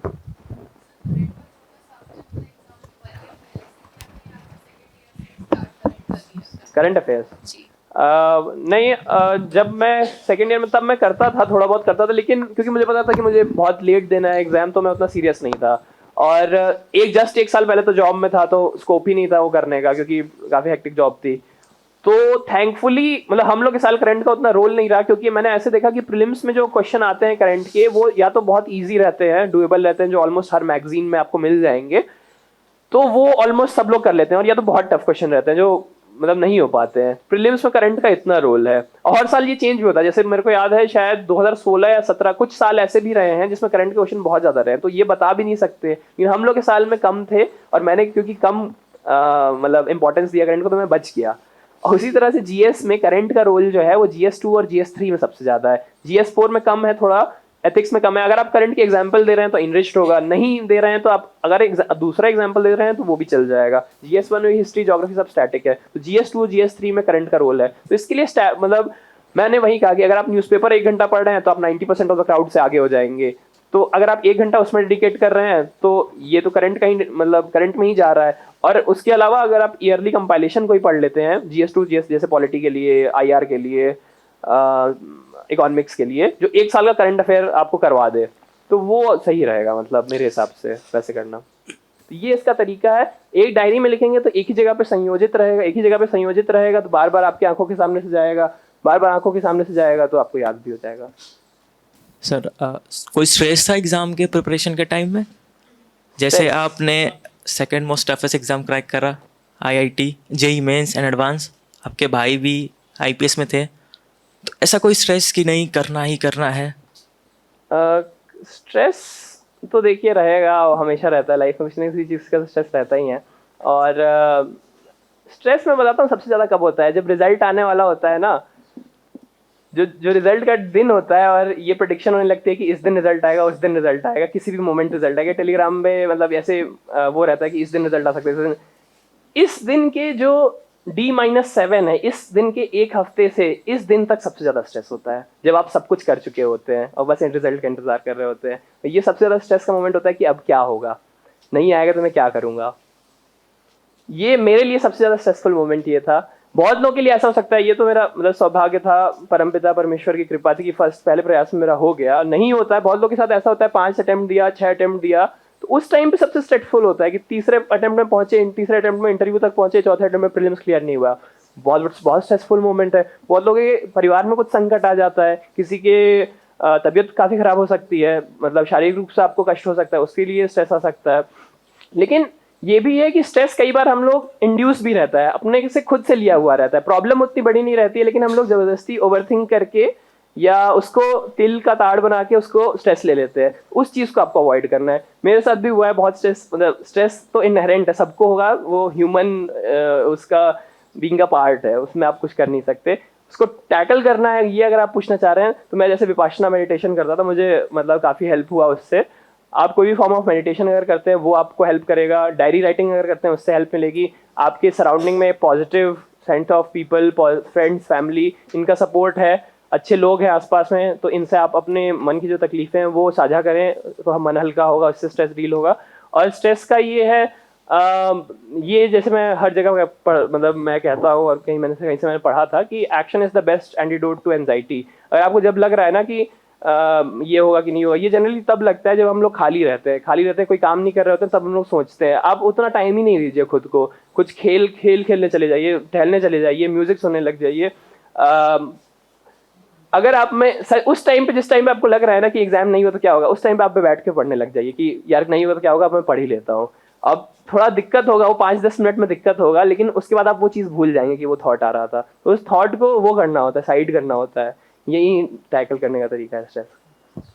Next question sir, mains की आइटिंग मेंस आंसर्स लेके आपने फिर इंटरव्यू दिया, तो ऐसा कुछ था कि नहीं इस बार तो हो जाएगा मेरा, अच्छा गया है, रैंक 100 के अंदर आ जाएगी? नहीं, मैं बताता हूँ। तो जैसे जब मेंस में दे के आया तब मैं बहुत खुश था, और तब मुझे लगा था कि क्योंकि मैंने सारे पेपर अच्छे से कर दिए हैं, मैंने 45 टेस्ट भी लिखे, मैंने ऑप्शनल के अपने टीचर्स को, मेन जो फैकल्टी थे जहाँ से मैंने किया था टेस्ट वगैरह, उनको दिखाया था, तो वो लोग काफ़ी संतुष्ट थे कि मतलब तुम्हारे अच्छे मार्क्स आ जाएंगे ऑप्शनल में। उसी तरह से ऐसे एथिक्स में भी मेरे को लगता था कि क्योंकि मेरी स्ट्रेंथ है तो मैं अच्छा कर लूँगा। GS 2-3 में मेरे को दिक्कत होती थी, सरप्राइजिंगली उसी में ज़्यादा मार्क्स आ गए तो उस टाइम पे। लेकिन उसके भी मैंने पेपर कंप्लीट कर दिए थे लार्जली, कुछ क्वेश्चन बहुत अच्छे लिख दिए थे, कुछ क्वेश्चन एवरेज लिखे थे, कुछ क्वेश्चन उतने अच्छे से नहीं लिख पाया था, लेकिन मेंस मैं दे के बहुत सेटिस्फाइड था। तो इतना मुझे था कि इंटरव्यू कॉल आना है तो चाहिए, नहीं आता तो मेरे को बहुत ज़्यादा तकलीफ होती है। हो सकता था कि नहीं आता, बट मुझे उस टाइम पे लग गया था कि इंटरव्यू कॉल तो आना ही है। इंटरव्यू के टाइम पे ऐसा हो गया था कि इंटरव्यू मुझे ऐसा लगा था कि मेरा बहुत अच्छा नहीं किया, और मेरे नंबर भी डिसेंट आए इस साल के हिसाब से, 180 आए, बहुत लोगों के 200+ भी आए हैं। और लेकिन उस टाइम पे मुझे लगा था कि मेरे 160 भी आ सकते हैं। कुछ ऐसे मिस्टेक्स हो गए थे जो ऐसा मेरे को लगा था कि शायद उन्होंने मतलब उसको गलत तरीके से ले लिया। जैसे कि एक क्वेश्चन था जो लास्ट में ही पूछा था कि 3-4 टर्म्स सर ने बोला था कि चेयरमैन सर ने कि इनका आपको मीनिंग पता है क्या, तो मुझे एक ही टर्म का मीनिंग पता था, ब्लैक स्वान इवेंट। तो मैंने बोला था कि सर ब्लैक स्वान का मुझे पता है। तो ब्लैक स्वान जितना मुझे पता था मैंने सब बताया था, और मुझे मेरे नॉलेज के हिसाब से वो सही आंसर था। लेकिन सर को पता नहीं ऐसा लगा, उन्होंने बोला कि Saurabh I think you are taking an intelligent guess. तो वो मेरे को लगा कि अगर इनको ये लगा है कि मैं गेस कर रहा हूँ, जो कि मैं कर भी नहीं रहा था, तो उस पर पीनलाइज हो सकते हैं। क्योंकि इंटरव्यू में ये है कि झूठ अगर बोलते हैं या फिर उनको ऐसा लगता है कि आप गेस कर रहे हैं, तो फिर आपको वो एक इंटीग्रिटी क्वेश्चन हो जाता है कि आप मतलब जरूरत पड़ने पे वो भी कर सकते हैं, मतलब झूठ भी बोल सकते हैं या गेस भी कर सकते हैं, उसको पीनलाइज किया जाता है। मैंने तो कोई गेस नहीं किया था, मेरे को जितना नॉलेज था उतना बोला, उनको ऐसा लगा ऐसा, तो उसमें मुझे लगा था इसमें मेरी कोई गलती नहीं है, लेकिन मुझे ऐसा लगा था कि शायद इंटरव्यू में उतने नंबर कम मिलेंगे, तो इस वजह से मैं अनश्योर था थोड़ा सा। और रैंक का तो कोई भी नहीं बता सकता कि कितनी रैंक आने वाली है, क्या है। ये जरूर है हम लोग मेंटल कैलकुलेशन करते हैं कि इस सब्जेक्ट में इतना आएगा, इस सब्जेक्ट में इतना आएगा, वो सब लोग करते हैं मेंस देने के बाद कि इसमें इतना गया है, वो सब लोग करते हैं। लेकिन वो आप मार्कशीट देखेंगे तो हर आदमी, हर इंसान वो मार्कशीट देख के शॉक हो जाता है कि जिसमें उसको लगता है कि ज़्यादा आएगा उसमें कम आता है, जिसमें कम लगता है उसमें ज़्यादा आता है। तो जब ऐसा है और मोस्ट ऑफ द लोगों के साथ ऐसा हो रहा है, तो कोई बता ही नहीं सकता कि कितनी रैंक आएगी, क्या होने वाला है। ये है, आप अपने तरफ से एफर्ट, ये था। मैंने इस अटेम्प्ट में ये कोशिश कर ली थी कि मेरे से जो हो सकता था मैंने सब किया था, जितने टेस्ट देने थे, जितना जो भी करना था, और मैंने सारे जो चेक बॉक्सेस थे वो टिक किए थे। कि मेरे पास बहुत कम चीज़ें बची थी कि अगर मेरे को दोबारा देना पड़ता तो शायद मैं ये करता। जैसे मेरे को पता था कि GS 2-3 मेरा अच्छा नहीं है, मेरे को दोबारा देना पड़ेगा, मैं वो शायद इंप्रूव करूंगा। तो या फिर जब मार्कशीट आती तो 1-2 चीज़ें रहती तो वो मैं इंप्रूव करता। और मैंने सच में ये प्लान बना लिया था कि ये वाला अटेम्प्ट में, मतलब अगर इस वाले अटेम्प्ट में नहीं होता जिसमें अभी मेरा सिलेक्शन हुआ, तो मैं ये 24 का अटेम्प्ट दूंगा, और सितंबर के बाद से I will go back to corporate world, और कुछ और मैं करूंगा। मैं इस प्रिपरेशन में नहीं रहूंगा क्योंकि मैंने सब कुछ दे दिया, जो मुझे करना था मैंने कर दिया। तो ये फीलिंग अगर आप में आ गई है, तो इरिस्पेक्टिव ऑफ रिजल्ट आया कि नहीं आया, आप उसको एक क्लोजर देके आप आगे बढ़िए लाइफ में। मेरा तो ये है ओपिनियन इसमें। देखिए लगभग 8 घंटे आप लगा लीजिए स्लीप के लिए, बहुत ज़रूरी है। हम लोग बहुत आजकल काफ़ी हम लोग ऐसा इन्वायरमेंट हो गया है कि स्लीप डिप्रिवेशन बहुत कॉमन है। बहुत लोग सोचते हैं कम घंटे सोएंगे। मेरे हिसाब से जो साइंटिफिक है, जो डॉक्टर्स भी कहते हैं 8 घंटे सोना चाहिए या 7 घंटे, या जो भी आपका जिसमें आप फ्रेश फील कर रहे हैं, इतना टाइम आपको जाएगा ही। फिर मतलब बहुत लोगों का ये 8-8-8 काफ़ी फेमस रहता है कि 8 घंटे पढ़ेंगे, 8 घंटे सोएंगे, 8 घंटे मतलब बाकी चीज़ें करेंगे, फ़ोन चलाना है, जो भी उनका रिक्रिएशनल एक्टिविटी है। ये काफ़ी अच्छा रूल है, ये फॉलो करके बहुत लोग सक्सेसफुल भी हुए हैं। अब आपको अगर बहुत ज़्यादा सीरियस है तो 8 घंटे आप स्लीप कर दीजिए, 8 घंटे आप इसमें रिक्रिएशन और अदर चीज़ें हैं तो इसको आप 6 कर दीजिए, इसको आप 10 कर दीजिए। और कोशिश करिए कि ये 10 जो है ये खाली नाम का 10 ना हो, ये इफेक्टिव 10 हो। इसका क्या तरीका है, एक टाइमर आता है, एक क्लॉक आती है जिसमें स्टॉप वॉच होता है, तो आप टेबल पे वो रखा करिए। तो जब भी आप टेबल पे बैठे इस क्लॉक को दबाइए, जब भी आप टेबल से जब भी उठे या फोन उठाएं इस क्लॉक को वापस दबाइए, ताकि आपको एक्चुअल पता चले कि आप दिन में कितना पढ़े हैं। हमको ऐसा लगता है कि हम टेबल पे बहुत बड़े हैं, बहुत पढ़ रहे हैं, लेकिन ये एक्सरसाइज आप करेंगे तो आपको पता चलेगा बहुत कम पढ़, मतलब मेरे साथ तो ऐसा होता था कि मेरे को लगता था 10 घंटे पढ़े 5 घंटे ही। ये एक्सरसाइज करने के बाद कभी कभी मैंने किया, हमेशा नहीं किया है, बट ये अच्छा टूल है टाइम मैनेजमेंट का। Thank you. बोलिए। ऑप्शनल सिलेक्शन को लेकर के सर, जैसे आपने अपना जर्नी डिस्कस किया सर, सोशोलॉजी आपने क्यों चूज़ किया या फिर उसका महत्व आपको क्या रहा, बट सर जैसे ऑप्शन को अगर सेलेक्ट करने जाते हैं तो सर कैसे मतलब उसको ऑप्ट करें कि ये सब पर्टिकुलर सब्जेक्ट हमको लॉन्ग लास्टिंग या फिर ज़्यादा अच्छा हमको बैकअप देगा। जैसे सर मैंने PSIR को एज ए ऑप्शनल मैंने चूज़ किया, कुछ चैप्टर्स पढ़े, अच्छी लगी, बट जब वेस्टर्न पॉलिटिकल थॉट आया मेरा माइंड बस्ट आउट हो गया। तो सर उस चीज़ को कंपनसेट कैसे करें, तो क्या हमको लेके आगे बढ़ना है? देखिए हर ऑप्शनल में ना ऐसा नहीं होगा कि पूरी जो सारे सब्जेक्ट्स जो हैं वो रोज़ी होंगे, सब पढ़ने में मज़ा आएगा। कुछ पोर्शन होगा जो आपका पर्सनल इंटरेस्ट है, वो आपको बहुत अच्छा लगेगा, कुछ पोर्शन आपको बोझ की तरह लगेगा, वो होने वाला है, हर ऑप्शनल में होगा। सोशियोलॉजी में भी कुछ पोर्शन था जो मेरे को ऐसा लगता था। लेकिन अब बात है कि आपने क्वेश्चन पूछा ऑप्शन सिलेक्शन के लिए, तो आप ऐसा करिए कि अगर आपने अभी चूज़ नहीं किया है तो जो भी फेमस ऑप्शनल है या फिर जिसमें भी आपका इंटरेस्ट है, सबके आप प्रीवियस ईयर क्वेश्चन हल्का सा ग्लांस कर लीजिए। सबके आप जो आंसर कॉपीज टॉपर्स ने लिखी है उनके आंसर थोड़ा देख लीजिए कि एक्चुअली इसमें आंसर लिखा कैसे जाता है। फिर आप अपने दोस्तों से पूछ लीजिए कि इसके रिसोर्सेज कितने अवेलेबल हैं, आपकी जो दोस्त तैयारी कर रहे हैं टेस्ट सीरीज कितनी मिल जाती है, ये सब कितना है। फिर आप देख सकते हैं मार्क्स कितने आ रहे हैं उसमें, मार्कशीट में लोगों की अपलोड होती है कि ये मतलब उतना उसका स्कोर जा भी रहा है कि नहीं, कितना, ऐसा तो नहीं है कि बहुत मतलब उसमें स्कोर उठाना बहुत कठिन है। ये 3-4 रखिए। यूट्यूब पे आपका फ्री कंटेंट भी बहुत सारा अवेलेबल हो जाएगा, तो अलग अलग ऑप्शनल के आप कुछ वीडियोस देख लीजिए।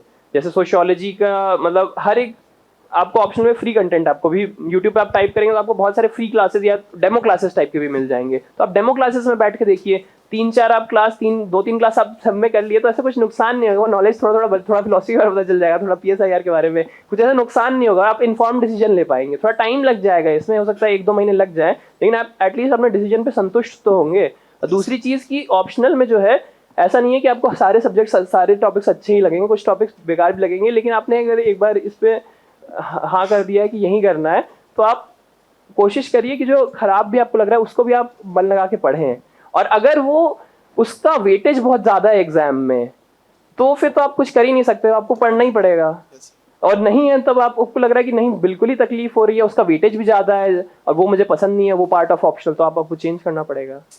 जैसे आपने बताया कोविड के टाइम आपको अलॉट कोविड के टाइम पे ही मैं कर पाया था, क्योंकि वही स्टार्टिंग में सर आपने सिर्फ मतलब सिलेबस ही कंप्लीट कर पाए थे। हाँ, जो मेरा सेकेंड ईयर का टाइम था वो मेरा पूरा गया लगभग, मैं बताऊँ क्या शेड्यूल रहता था अगर डिटेल में। 8 बजे से मेरे कॉलेज की क्लास होती थी, वो होती थी 12 बजे तक, 1 बजे घंटे का लंच होता था। ये 2 बजे से लगभग हम लोग लैब जाते थे, लैब से हम लोग आते थे 5 बजे, सिविल में बहुत ज़्यादा लैब्स होती है। 6 o'clock से कोचिंग रहती थी, 5:30 से मैं अपने हॉस्टल से निकलता था, 6 o'clock कोचिंग पे जाता था, 6 से 9 क्लास रहती थी, 9:30 में वापस आता था, लंच करता था, सो जाता था। तो इसमें कहाँ टाइम मिलेगा कुछ पढ़ने का, बताइए। तो इसमें क्या हो गया था कि 6 से 9 वाली क्लास जो है ना, इसमें मैं मतलब ज़ॉम्बी की तरह बस नोट्स लिखे जाता था, मेरे को याद नहीं था कि क्या लिखा जा रहा है, ऐसा सिचुएशन हो गया था। कई क्लास मैंने बंक भी की, कई बहुत चीज़ें हुई। तो ये था। लेकिन कोविड वाले जो 4-5 महीने थे, लगभग 5 महीने के आसपास, मेरे को याद नहीं आ रहा, मार्च में 20 मार्च के मतलब 15 या 20 मार्च से मैंने स्टार्ट किया था, और हम लोग की कॉलेज की क्लासेस दोबारा रिज्यूम हुई थी अगस्त में। तो इतना जो टाइम मिला था, इसमें मैंने जो भी नोट्स बनाई है, मेरी क्लासेस जो छूट गई थी, नेक्स्ट आईएएस ने उसको ऑनलाइन भी अवेलेबल करवा दिया था। तो काफ़ी अच्छा स्टूडेंट सपोर्ट काफ़ी अच्छा था उस टाइम पे, अभी भी अच्छा है काफ़ी। तो वो मैंने उस टाइम पे मैंने अच्छे से यूटिलाइज कर लिया। और हाँ, एक ये भी कैविएट रहता है कि बहुत लोग ये मेरे से पूछते हैं कि आपने सेकंड ईयर से किया, कि आप सबको रिकमेंड करेंगे सेकंड ईयर से करने का। तो मैं इसका आंसर ये देता हूँ कि अगर आपको श्योर है कि आपको यूपीएससी करना है, जैसे मुझे श्योर था कि मुझे करना है, मुझे कभी ना कभी एग्जाम लिखना है और मुझे मन है कि करने का, तो फिर मैंने कहा कि क्यों ना, मतलब जल्दी आप करेंगे तो आपको अर्ली मूवर एडवांटेज, आपको बेनिफिट होगा।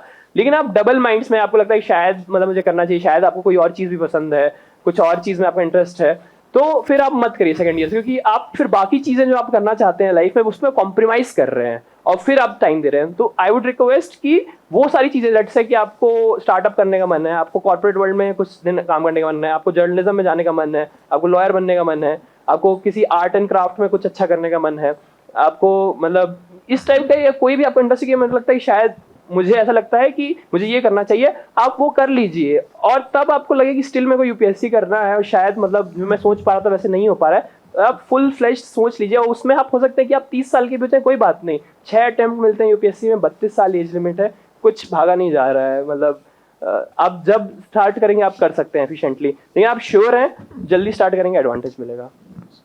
जैसा कि सारे मैक्सिमम लोगों के साथ ये प्रॉब्लम फेस करने को मिलता है जब क्लासेस होते हैं सर, तो उस टाइम सिलेबस नोट्स बनाना, उसके साथ रिवीजन एंड कुछ एक्स्ट्रा बुक्स पढ़ना पॉसिबल नहीं हो पाता है, और कोशिश करते हैं लोग, लेकिन इसीलिए मैंने ये क्वेश्चन पूछा आपसे। उसका मैं तरीका बताता हूँ। देखिए, अगर आप फुल टाइम प्रिपरेशन कर रहे हैं, अगर आप कॉलेज में नहीं है, जॉब में नहीं है, तो आपके पास एक्सपेक्टेड है कि आपसे 8 से 10 घंटे आपको पढ़ना पड़ेगा। Treat it like a full time job, कि जैसे जॉब में हम काम करते हैं ना इतना या ज़्यादा भी करते हैं, 12-14 ऐसे भी काम करते हैं हम लोग कभी कभी। तो इसको इस तरीके से लेना है। अब इसमें आप देखिए कहाँ कहाँ टाइम जाएगा। इस 8-10 घंटे में 3 घंटे आपके जाएंगे क्लास में, ठीक है, तो 3 घंटे क्लास में जा रहे हैं, 1 घंटा मैंने बोला रिवीजन के लिए डाल दीजिए, 1 घंटा मान लीजिए न्यूज़पेपर के लिए डाल दीजिए, तो कितना टाइम, 5 घंटा ये हुआ, 3 से 5 घंटे आपके पास स्टिल बच रहे हैं। इस 3-5 घंटे में क्या करना है, इसमें आप 2 घंटा दे दिए ऑप्शनल को। ये मान लो मैं जीएस की बता रहा हूँ, 1 साल का प्लान बता रहा हूँ, कि 1 साल में आपको सब कुछ करना है।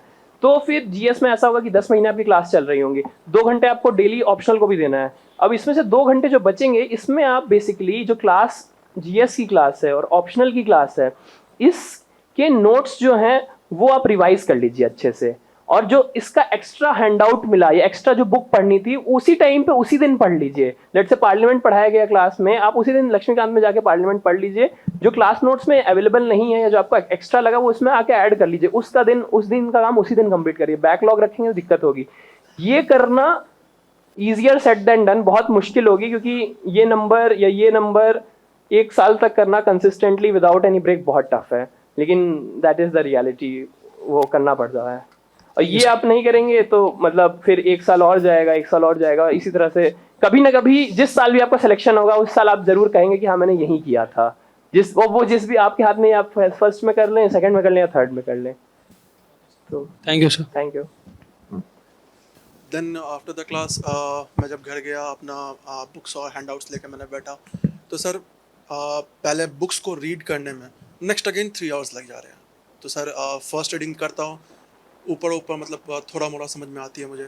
उसके बाद जब सेकंड रीडिंग लगाता हूँ, देन ओनली मैं कैच कर पाता हूँ कि हाँ ये दीज आर द पॉइंट्स जो कि मैं अपने कॉपी में या फिर कहीं पे भी आप बुक में अंडरलाइन कर सकते। तो सर ये सबके साथ होता है या फिर मेरे लिए कुछ स्पेशल हो रहा है? नहीं या होता फिर है। अगर इसको इन्हांस करना है तो सर क्या करना होगा? देखिए, इसमें मेन पता है दिक्कत क्या होती है। दो समस्या हो सकती है, ऐसा क्यों हो रहा है। पहला समस्या ये होता है कि आपका अटेंशन जो है थोड़ा वीक है। जो एक पेज पढ़ने में नॉर्मल टाइम लगता है और समझने में टाइम लगता है किसी को, उससे आपको डबल या ट्रिपल टाइम लग रहा है। इसलिए लग रहा है क्योंकि आप जब ये पेज देख रहे हैं या पढ़ रहे हैं तो आप कुछ और सोच रहे हैं। ऐसा हो सकता है, मेरे को पता नहीं आपके साथ क्या हो रहा है। एक प्रॉब्लम ये होता है, ये बहुत लोगों के साथ होता है, मेरे साथ भी होता है, कभी कभी होता है, कम होता है फॉर्चुनेटली, बट होता है कभी कभी। दूसरा प्रॉब्लम हो सकता है कि आपको कॉम्प्रिहेंशन, समझने में, उसको कॉम्प्रिहेंड करने में दिक्कत हो रही है। कि जैसे कोई ऐसा कॉन्सेप्ट है इकोनॉमिक्स का जो आपको समझ ही में नहीं आ रहा है कि ये CRR ऐसा हो रहा है, SLR ऐसा हो रहा है, मॉनेटरी पॉलिसी ऐसे हो रही है, तो ये ऐसे कैसे इम्पैक्ट कर रही है इन्फ्लेशन पे या इस पे। लेकिन मुझे ऐसा लगता है ये कॉम्प्रिहेंशन वाली जो दिक्कत है, यूपीएससी का सिलेबस इस हिसाब से डिफाइंड है, ह्यूमैनिटीज़ ही है, ये आपको ज़्यादातर ऐसा हो सकता है IIT JEE टाइप के एग्जाम में या JEE मेंस टाइप के एग्जाम में ये दिक्कत हो कि मतलब समझ ही में नहीं आए फिजिक्स के क्वेश्चन में कौन सा कॉन्सेप्ट लगेगा या ये कैसे सॉल्व होगा। जनरली जो इसका यूपीएससी का सिलेबस है ये ऐसा सिलेबस है कि नॉर्मली 12th जिसने किया, ग्रेजुएशन कर लिया है, वो ही कंप्लीट समझ सकता है। हिस्ट्री समझना है, उसको पढ़ना है, समझना है कि हाँ ये चीज़ें हुई थी, ज्योग्राफी हुई थी, उसको ऑलमोस्ट समझना है। कुछ ही सब्जेक्ट हैं जैसे इकोनॉमिक्स, साइंस एंड टेक जो थोड़े से टेक्निकल हैं, जिसमें हल्का सा प्रॉब्लम होता है समझने में कि अच्छा ये कैसे हुआ। बाकी चीज़ें नॉर्मल समझी जा सकती हैं कि हाँ ये ऐसे हुआ था, उसको बस याद करना है। इसकी दिक्कत कम होती है, इसकी दिक्कत ज़्यादा होती है। ये मेन होता है कि आपको टाइम ज़्यादा क्यों लग रहा है। हल्का सा अब इसको इम्प्रूव कैसे करना है, तो स्पीड रीडिंग का ये है कि आप फोर्स करिए अपने दिमाग को कि यार ये एक पेज है ना, ये आप पता है हम लोग लग्जरी दे देते हैं अपने आप को कि चलो जितना टाइम लगेगा उतना टाइम में हम लोग बैठ के पढ़ लेंगे।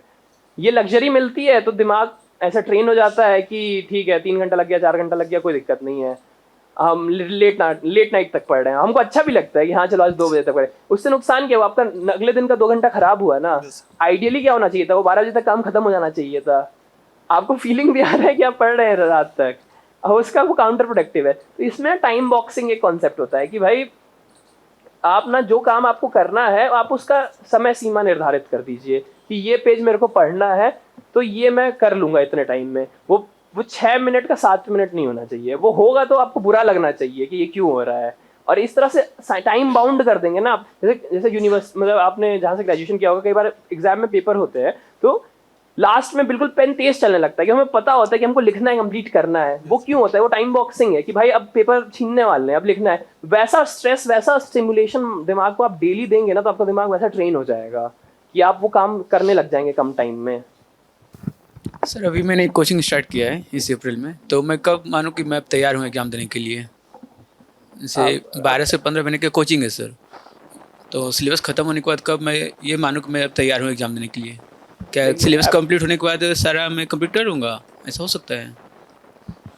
अब हो सकता है, आप पे डिपेंड करता है बिल्कुल। मतलब बहुत लोग हैं ऐसे जो लेट्स से, आप क्या क्वेश्चन यही है ना कि अप्रैल 24 में आपने स्टार्ट किया प्रिपरेशन, क्या आप 25 में आपको देना चाहिए, 26 में देना चाहिए? जी सर। यही क्वेश्चन होगा मेन।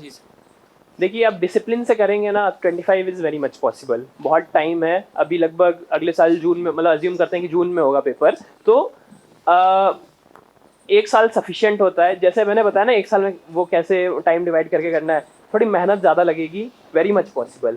क्योंकि दिक्कत आपको ये आएगी कि क्लास भी चल रहा होगा 2 घंटे, थोड़ा चेयर इधर ले आएंगे, तो दिक्कत ये आएगी कि क्लास भी डेली चल रहा होगा और साथ साथ में आपको करना भी होगा, ऑप्शनल भी साथ साथ में करना पड़ जा रहा होगा, तो इस चीज़ में दिक्कत आएगी आपको। लेकिन अगर आपको 25 में करना है और ये 1 साल अपना लाइफ का बचाना है तो थोड़ा दिक्कत तो सहना पड़ेगा। तो ये वेरी मच पॉसिबल है, टोटली आप पे डिपेंड करता है। और अगर थोड़े अनकंफर्टेबल हो रहे हैं बीच में दिसंबर में, और इससे स्ट्रेस हो रहा है, पैनिक हो रहा है, तो आप छोड़ दीजिए, 26 में आप करिए। लेकिन 26 को आप अपना फर्स्ट फाइनल लास्ट अटेम्प्ट मान के करिए कि भाई अब इसको 26 का 27 नहीं करना, क्योंकि वही है, जितना आप टाइम देते जाएंगे ना अपने आप को उतना वो होता जाएगा। Thank you sir. Thank you. NCERT जैसे मैं बताता हूँ मैंने कितने पढ़े थे। मैंने ज्योग्राफी के लिए पढ़ी है 11th-12th की NCERT, हिस्ट्री के लिए बिपिन चंद्रा जो ओल्ड NCERT है वो एक पढ़ी है। उसके अलावा मैंने पॉलिटी, एक इंडियन कॉन्स्टिट्यूशन एट वर्क है, वो पॉलिटी की किताब आती है, वो पढ़ी है। ये 3 मैंने किताबें पढ़ी हैं NCERT की। उसके अलावा मैंने पढ़ा नहीं है, लेकिन मतलब कई लोग ऐसे हैं जो 6 to 10th पढ़ते हैं या 11th-12th की NCERT पढ़ते हैं। मैंने सेलेक्टिवली पढ़ा है, जो मैंने सब्जेक्ट्स बताया उनकी मैंने ये NCERT पढ़ी, जो मैंने पढ़ी वो मेरे को बहुत अच्छी लगी। सर जैसे NCERT पढ़ ली हमने, काफ़ी बार पढ़ा है, फिर उसको नोट्स नहीं बना पा रही, तो ये कैसे हो सकता है? NCERT का नोट्स बनना क्योंकि बहुत डिफिकल्ट है। NCERT बहुत कंडेंस वे में लिखी गई है, उसके एक एक पेज में इतना ज़्यादा इन्फॉर्मेशन है कि आपको उसको नोट्स बनाने के लिए बहुत टाइम लगेगा। थोड़ा वो इम्प्रैक्टिबल मतलब उतना उसका इनपुट आउटपुट नहीं है, क्योंकि ऑलरेडी कंडेंस फॉर्मेट लिखा हुआ है, शॉर्ट नोट्स फॉर्मेट में ही लिखा हुआ है वो। अब देखिए एक नीट में जैसे मैं देखता हूँ, मतलब एक मेरे कुछ दोस्त जिन्होंने क्लियर किया तो वो बताते हैं कि नीट में बायोलॉजी में सारे क्वेश्चन जो है वो NCERT से ही आते हैं, लेकिन वो बताते हैं कि एक एक लाइन में इतना ज़्यादा इन्फॉर्मेशन रहता है कि एक लाइन से 2-2 क्वेश्चन बन जाते हैं उन लोगों के। तो और ये सेम चीज़ हिस्ट्री मतलब कोई भी एनसीईआरटी में यही फॉर्मेट फॉलो किया गया कि पतली किताब रहेगी लेकिन वो धोखा है, उसमें एक पतली किताब में इतना ज़्यादा इन्फॉर्मेशन है अगर आप ध्यान से पढ़ते हैं तो ये है। तो उसका शॉर्ट नोट आप चक्कर में मत पढ़िए, उसको अच्छे से पढ़ लीजिए, वहीं सफिशिएंट है। एनसीईआरटी पूरी।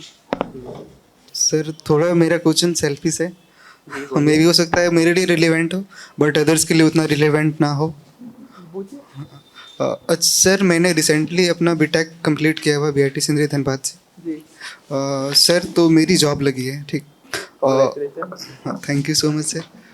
सर तो एक्चुअली मेरे जॉब और अभी 3 से 4 महीने का गैप आ रहा है। अच्छा। तो इसके बीच में मैं सोच रहा था कि मैं यूपीएससी का प्रिपरेशन करना स्टार्ट करता हूँ, बट ये 3 से 4 महीने के बाद फिर तो मुझे जॉब तो करनी ही है, क्योंकि अगर देखा जाए तो मेरी बैकग्राउंड उतना सही नहीं है। Okay okay. तो सारी चीज़ें माइंड में लेकर के चलनी रहती है। Got it. तो 3 से 4 महीना में अगर ऑफलाइन सेंटर करता हूँ, उसके बाद फिर मैं इसको ऑनलाइन में स्विच करता हूँ, तो जॉब के साथ मैं ये चीज़ें कर पाऊँगा। और ये चीज़ें आप पास्टली फेस कर चुके हैं, तो आप अपने पॉइंट ऑफ व्यू से मुझे कुछ गाइड करना चाहें जो मेरे लिए बेटर हो। जी, तो देखिए अभी 3-4 महीने है ना, तो अभी आप ऐसा भी कर सकते हैं, मतलब अगर आपने कोचिंग ज्वाइन करने का सोच लिया तो बढ़िया है, लेकिन ऐसा होता है कि कोचिंग में जनरली फर्स्ट 3-4 मंथ्स जो थोड़े स्लो चलते हैं, क्योंकि बच्चे नए आ रहे होते हैं तो उन लोगों को थोड़ा मतलब आइडिया लगने में या जनरली धीरे चलता है कोर्स। तो कोर्स लास्ट में ज़्यादा फास्ट चलता है जितना मैंने देखा है। तो आप कोचिंग ज्वाइन भी करेंगे तो ऐसा होगा कि 3-4 महीने में बहुत ज़्यादा आप पढ़ नहीं पाएंगे, क्योंकि क्लासेस थोड़ी हल्की से धीरे धीरे चलती हैं, क्योंकि बच्चों को उनका ये रहता है कि समझाने पे भी फोकस, मतलब कि ऐसा ना हो कि बहुत शुरू में जल्दी जल्दी पढ़ा दे तो बच्चे को समझ ना आए। तो आप 3-4 महीने में सेल्फ स्टडी से जितने मेन सब्जेक्ट्स हैं वो आप कर सकते हैं। और फिर जॉब में आपका डिपेंड करता है कि कितना टाइम कमिटमेंट मांगता है। अगर आपके वीकेंड्स ऑफ है, सैटरडे संडे ऑफ है, अगर ऐसी जॉब है जिसमें 5 बजे या 6 बजे आप फ्री हो सकते हैं और आप डेली मंडे टू फ्राइडे 2 घंटे निकाल सकते हैं और सैटरडे संडे को आप 8-10 घंटे निकाल सकते हैं, और साथ साथ आप इन 3-4 महीनों में सेल्फ स्टडी कर लेते हैं सारे मेन सब्जेक्ट्स की, तो वेरी मच पॉसिबल है कि आप जॉब के साथ कर सकते हैं। और जॉब के साथ करने में एडवांटेज ये होगा कि आपका फाइनेंशियल सिक्योरिटी रहेगा, जैसे कि आपने बताया। उसके अलावा आपको मेंटल सिक्योरिटी रहेगा कि आप ऑलरेडी कर ही रहे हैं और ये बस आपका एक सेकेंड वो है, तो ये बेनिफिट रहेगा मेरे हिसाब से।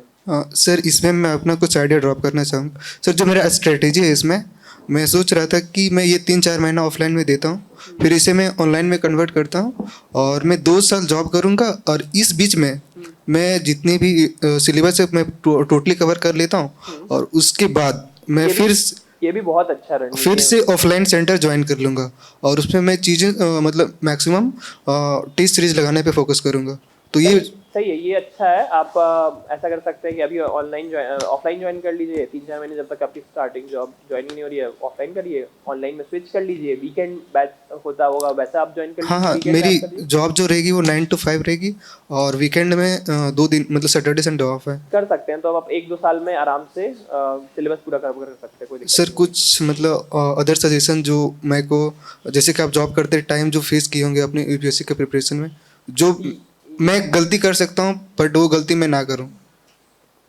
पहला तो जॉब आप तभी छोड़िए जब आप बिल्कुल श्योर है कि आपका निकल जाएगा एग्जाम। जैसे जब मैंने जॉब छोड़ा था तो कहीं ना कहीं मेरे में ये फीलिंग हल्का सा था कि प्रीलिम्स अगर मेरा क्लियर हो जाता है तो, क्योंकि मेंस में मेरा राइटिंग मतलब इंटरेस्ट था, या फिर मेरे को पता नहीं ऐसा सेल्फ कॉन्फिडेंस था, या फिर पता नहीं उस टाइम पे ये ऐसा लगने लग गया था कि प्रीलिम्स बस हो जाए, और वो भी मेरे को लास्ट तक लगने लग गया था कि हो जाएगा, क्योंकि गेसिंग वगैरह का रोल काफ़ी ज़्यादा है। स्टैंडर्ड बुक्स मैंने पढ़ी हुई है, इतने साल से मैं पढ़ रहा था, धीरे धीरे करके काफ़ी ज़्यादा हो गया था, तो मैं कर लूँगा। तब मैंने रिज़ाइन किया था। अगर आप ऐसे सिचुएशन में रिज़ाइन करेंगे कि आपको श्योर भी नहीं है कि आप कर पाएंगे कि नहीं कर पाएंगे, और रिज़ाइन भी आपने डाल दिया पेपर, तब दिक्कत हो जाएगी। तो जब आप श्योर हो जाएं, जब आपका सिलेबस पूरा कंप्लीट हो जाए, जब आप पूरी तरह से सहज हो जाएं कि आप ये परीक्षा निकाल लेंगे, तभी मतलब एक हल्का सा कॉन्फिडेंस रहे, तब आप रिज़ाइन करिएगा। ये पहला आपको मैं एडवाइस देना चाहूँगा। दूसरा एडवाइस ये देना चाहूँगा, बहुत ओवर एक्सपेक्ट मत करिए अपने आप से। जॉब में है आप तो आप निश्चित रूप से जॉब में भी आपको कमिटमेंट होगा, आपका फिजिकल मेंटल एनर्जी वहाँ ड्रेन होगा, तो आप ये सोचेंगे ना कि आप नॉर्मल एस्पिरेंट के बराबर पढ़ लेंगे, कम चांसेस हैं। 2 घंटे आप कोशिश करिए, don't be too harsh on your self. 2 घंटे आप मंडे टू फ्राइडे कोशिश करिए, वीकेंड पे आप कोशिश करिए कि 8-10 घंटे पढ़ें, जितना कम हो सके। जैसे सैटरडे संडे में फिर आपको मन करेगा कि मैं घूमूं, पार्टी करूं, वो सब चीज़ें आपको कट करनी पड़ेंगी, थोड़ा सैक्रिफाइस करना पड़ेगा। Yes. अब देखिए इसमें ये जो मैंने तरीका बताया था जो हाईलाइट करने का, हाईलाइट करने में हम लोग क्या करते हैं, पूरा लाइन हाईलाइट कर देते हैं। यही चीज़ हम नोट्स मेकिंग में भी कर देते हैं, पूरी लाइन दोबारा लिख देते हैं, तो वो नहीं होता है। उस लाइन का एक वर्ड या 2 वर्ड इंपॉर्टेंट होता है, और उस लाइन के या बाकी जो वर्ड्स हैं उनको आप अगर हटा भी दें तब भी उस लाइन की मीनिंग इन 2 वर्ड से पता चल जाती है। तो वो है वो पोर्शन जिसको आपको हाईलाइट करना है, वो है वो पोर्शन जिसको आपको नोट्स में कन्वर्ट करना है। ये आपको बस लिखना है, नहीं करने, बस आपको कीवर्ड्स अगर याद रहेंगे ना। देखिए सेंटेंस आप फॉर्मेशन कर ही लेंगे, ग्रेजुएशन आपने किया होगा, सेंटेंस फॉर्मेशन आप कर ही लेंगे। अगर आपको बस कीवर्ड्स याद हैं, वो आपके नोट्स में है, बहुत छोटे छोटे कीवर्ड्स, 2 वर्ड 3 वर्ड, इस फॉर्मेट में आप लिखिए, समरी एकदम क्रिस्प। और ये आप एक्सरसाइज करके आप देखिएगा, एक सेंटेंस आप लीजिएगा और आप हटाइए, मतलब उसके वर्ड हटाते जाइए, ए हटा दीजिए, इन हटा दीजिए, फिर भी आपको जैसे आप कोई भी आप रैंडम आप सेंटेंस बता दीजिए, मैं आपको अभी करके दिखा देता हूँ। कोई भी सेंटेंस, कोई भी कुछ बोल दे। चलिए, मैं कहने का यही मतलब था कि आप ये एक्सरसाइज करिएगा, वर्ड्स हटाते जाइएगा, जहां पे जो वर्ड हटाया और उसकी मीनिंग चेंज हो गई उस सेंटेंस की, तो यानी वो की वर्ड है। फ्रेटर्निटी पॉलिटी का है, it means the feeling of oneness among society. तो फ्रेटर्निटी का जब मैं शॉर्ट नोट्स बनाऊंगा तो खाली वननेस लिखूंगा। फ्रेटर्निटी ये पूरा सेंटेंस लिखा है, it means feeling of oneness among society, oneness. इससे भी मीनिंग समझ में आ जा रहा है फ्रेटर्निटी का।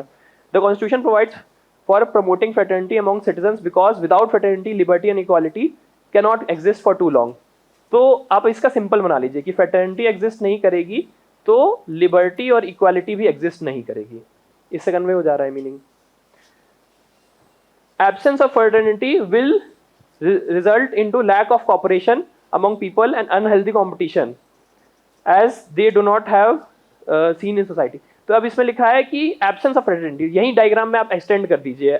इससे क्या होगा, अगर फ्रेटर्निटी नहीं है, फ्रेटर्निटी क्रॉस, या आप शॉर्ट सिंबल्स भी अपने लिए बनाइए। देखिए शॉर्ट नोट्स ऐसा नहीं है कि आपको मार्केट में बेचना है, शॉर्ट नोट्स ऐसा है कि जो आपको समझना है। तो आप अपना सिंबल लेजेंड्स बना लीजिए कि भाई ये है, इससे मैं समझ जाऊंगा कि एफ का मतलब फ्रेटर्निटी टॉपिक लिखा ही हुआ है, फ्रेटर्निटी टॉपिक लिखा हुआ है, तो एफ का मतलब फ्रेटर्निटी, क्रॉस मतलब नहीं है फ्रेटर्निटी, तो क्या हो रहा है, लिबर्टी नहीं हो रही, इक्वालिटी नहीं हो रही है। तो आप इस जब लिखते वक्त ये बना लेंगे ना दिमाग में, तो आपको याद रहेगा। और नहीं होगा तो क्या होगा, कॉपरेशन नहीं होगा, कॉपरेशन नहीं होगा, कॉप लिख दीजिए, कैंसिल कर दीजिए, कॉपरेशन नहीं होगा। अनहेल्दी कंपटीशन होगा, तो ठीक है, वो कॉपरेशन नहीं होगा तो अनहेल्दी कंपटीशन, मतलब आप हर एक वर्ड लिखने की भी जरूरत नहीं है, ठीक है। This will lead to loss of liberty and equality in society, ये पहले भी लिखा हुआ था। तो देखिए ये पैराग्राफ जो होता है ना, वो हम लोग जनरली ये ऐसा हमको ऐसे में लिखना होता है कि ऐसे में ना एक फ्लो होना चाहिए। ऐसे लिटरेचर का पेपर है तो उसमें आपको प्रॉपर सेंटेंसेस, ग्रामेटिकल सब लिखना होता है। जीएस में ऐसा भी नहीं लिखना है, जीएस में आप ऐसे लिख देंगे तो उसको समझ ही में नहीं आएगा। जीएस में थोड़ा इसको एलैबोरेट हल्का से लिखना होगा, लेकिन शॉर्ट नोट्स के लिए इतना सफिशिएंट है। तो ऐसे बनाइए शॉर्ट नोट, जैसे इस पैराग्राफ को 2 लाइन में मैंने कंप्रेस किया ना, वो है तरीका। Thank you.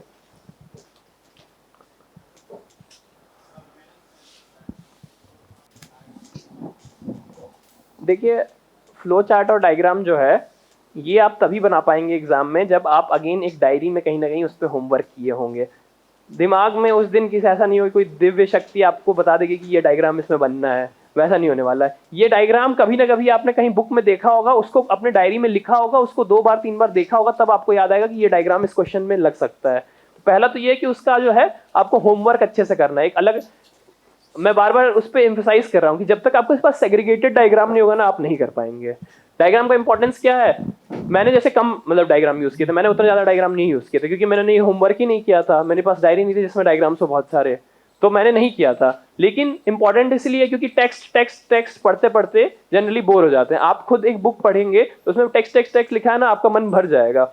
इसी टेक्स्ट के बीच में एक चित्र आ जाएगा तो आपको मतलब अटेंशन वो आ जाएगा कि अच्छा ये देख लेते हैं। वैसे ही एग्जाम की कॉपी में भी होता है, अगर आप लिख रहे हैं खाली टेक्स्ट लिख रहे हैं, उसमें बीच में कोई नंबर आ गया 34%, तो वहां पे डायरेक्ट आंक जाता है। कोई ग्राफ आ गया वहां पे डायरेक्ट आंक जाएगा, कोई वेन डायग्राम आ गया वहां पे डायरेक्ट आंक जाएगा, कोई इंडिया का अगर मैप आ गया आपको, ये आप बहुत जरूरी है, ये सीख लीजिए, तुरंत आपको बनाना आना चाहिए इंडिया का मैप। जैसे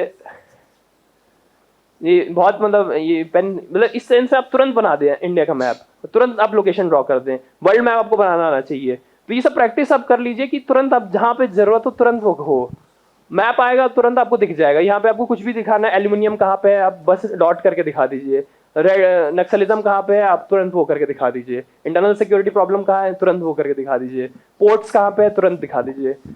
कई सारी चीजें इससे आप कर सकते हैं, मैप्स के थ्रू कर सकते हैं, वेन डायग्राम्स के थ्रू कर सकते हैं, ग्राफ के थ्रू कर सकते हैं। और भी आप ग्राफ्स में एक ये है कॉन्सेप्ट, देखिए हम लोग जब डेटा या फैक्ट्स लिखते हैं ना, तो एक इसका ये होता है कि हमने बता दिया लिटरेसी रेट जो है फीमेल्स में कितनी है, ठीक है। तो ये जो होता है लेट से कितना भी परसेंट है, X% है इंडिया में, ठीक है। तो ये अच्छी बात है, आपको ये पता है तो अच्छी बात है। लेकिन पता है जब इसका वैल्यू कब और बढ़ जाता है, जब आपको पता हो लिटरेसी रेट चाइना में कितनी है। तो इससे क्या होता है, अगर आपको चाइना का नंबर पता है तो एक कंपैरेटिव एनालिसिस हो जाता है। तो फैक्ट्स अगर आप लिख रहे हैं और अगर आप एक कंपैरेटिव एनालिसिस के रूप में रख सकते हैं ज्योग्राफी के टर्म्स में कि इंडिया में ये इतना परसेंट है, अमेरिका में ये इतना है, चाइना में ये इतना है। ज्योग्राफी का नहीं है तो टाइमलाइन का करिए कि 2019 में इंडिया में मोबाइल पेनिट्रेशन इतना था, 2023 आते आते इतना हो गया, और ये ग्राफ में अपवर्ड आपको दिख गया। तो ये मतलब दिखता है कि यार इसको फैक्ट तो पता ही है, उसका वो कंपैरिजन करके ये भी दिखा दे रहा है कि कितना सिग्निफिकेंट इंप्रूवमेंट हो रहा है या इधर कितना सिग्निफिकेंट गैप है। इसका भी इंपॉर्टेंस है। अगर आप खाली एक नंबर लिख रहे हैं ना कि 2023 में ये है, या खाली इंडिया में फीमेल लिटरेसी कितना है, ये भी इंपॉर्टेंट है। लेकिन आप एक्स्ट्रा अगर लिख देंगे जो डायग्राम के थ्रू आसानी से किया जा सकता है, तो उसका इंपॉर्टेंस और बढ़ जाता है। मेरे हिसाब से थोड़ा फर्क पड़ता होगा। मैंने जैसे कम यूज किए हैं, फिर भी मार्क्स ठीक ठाक आ गए हैं। 404 मार्क्स है मेरे जीएस में, और मैंने कम डायग्राम्स यूज किए, बहुत ज्यादा नहीं किए क्योंकि मैंने उतना कलेक्ट ही नहीं कर पाया मैंने डायग्राम। लेकिन ऐसा मैं श्योर नहीं कह सकता। देखिए अगर आप पूरे कॉपी में चित्र बना के आ जाएंगे ना तब भी नंबर नहीं मिलेंगे, ये भी है। मतलब आप बस बनाने के लिए बना देंगे ना तो वो भी नहीं मिलेगा। तो आपको बहुत जुडिशियसली यूज भी करना आना चाहिए कि एक क्वेश्चन में मैक्सिमम एक या बनाएंगे, ठीक है। और जरूरी नहीं है आप 20 में 20 में बना दें, 10 क्वेश्चन में बना दे बहुत है, 15 में बना दें बहुत है। और मैंने नहीं बनाए फिर भी ठीक नंबर आ गए। लेकिन मैं ये नहीं कह सकता जिन लोग के बनाते हैं उन लोग के ज़्यादा भी आते हैं, और जिन लोग के ऐसा भी होता है कई लोग बनाते हैं नंबर नहीं भी आते हैं, ऐसा भी होता है। तो ये मेरे को नहीं पता कि कितना कोरिलेटेड है। लेकिन नेचुरल साइकोलॉजी जो है होती है कि हाँ मैप देख के या डायग्राम देख के अच्छा लगता है, तो वो तो सबके साथ होता है। अच्छा लगता है तो नंबर तो मिलने चाहिए, ऐसा अजम्पशन है हम लोगों का। Thank you. सब्जेक्ट को देख के ही सर डर लगता है, तो सर उसमें कुछ इंपॉर्टेंट टिप्स सर। ठीक है, हिस्ट्री का बताता हूँ। Yes. हिस्ट्री में मॉडर्न हिस्ट्री, जैसे मैंने बता दिया था, मॉडर्न हिस्ट्री का स्पेक्ट्रम मैंने किया था। ये आपको करना ही पड़ेगा। मतलब आपको फैक्ट याद नहीं हो रहा है, आप 2 बार लिखिए 3 बार लिखिए, उसका स्टिकी नोट्स बनाइए, जो करिए याद करना पड़ेगा। क्योंकि प्रीलिम्स में स्पेक्ट्रम से आते हैं क्वेश्चन, अभी तक तो आए हैं, और ये आपके गलत होते हैं तो बाकी लोग याद करके बैठे, आप याद करके नहीं बैठे, दिक्कत होगी। एंशिएंट आर्ट एंड कल्चर में, ancient history and art and culture में राहुल सेंगर सर के नोट्स हैं, काफ़ी अच्छे हैं। मतलब एक कम है, मतलब नंबर ऑफ पेजेस भी कम है, लेकिन उसमें कंटेंट डेंसिटी बहुत ज़्यादा है, एक पेज में बहुत ज़्यादा लिखा हुआ है। लेकिन ये वन स्टॉप शॉप है, जितना वो पढ़ाते हैं उतना ही रहता है। मेरे को ये नहीं पता कि हिंदी माध्यम में इसका क्या अल्टरनेटिव है, बट मैंने जैसे किया तो ये बता रहा हूँ। ये भी याद आपको करना ही पड़ेगा, उसका कोई इलाज ही नहीं है। आप स्टिकी नोट्स पे बना के याद करिए, रोज़ उसको रिवाइज करके याद करिए, 2 बार कॉपी में लिख के याद करिए। जो भी याद करने का तरीका है करना पड़ेगा, मेहनत करना पड़ेगा हिस्ट्री में।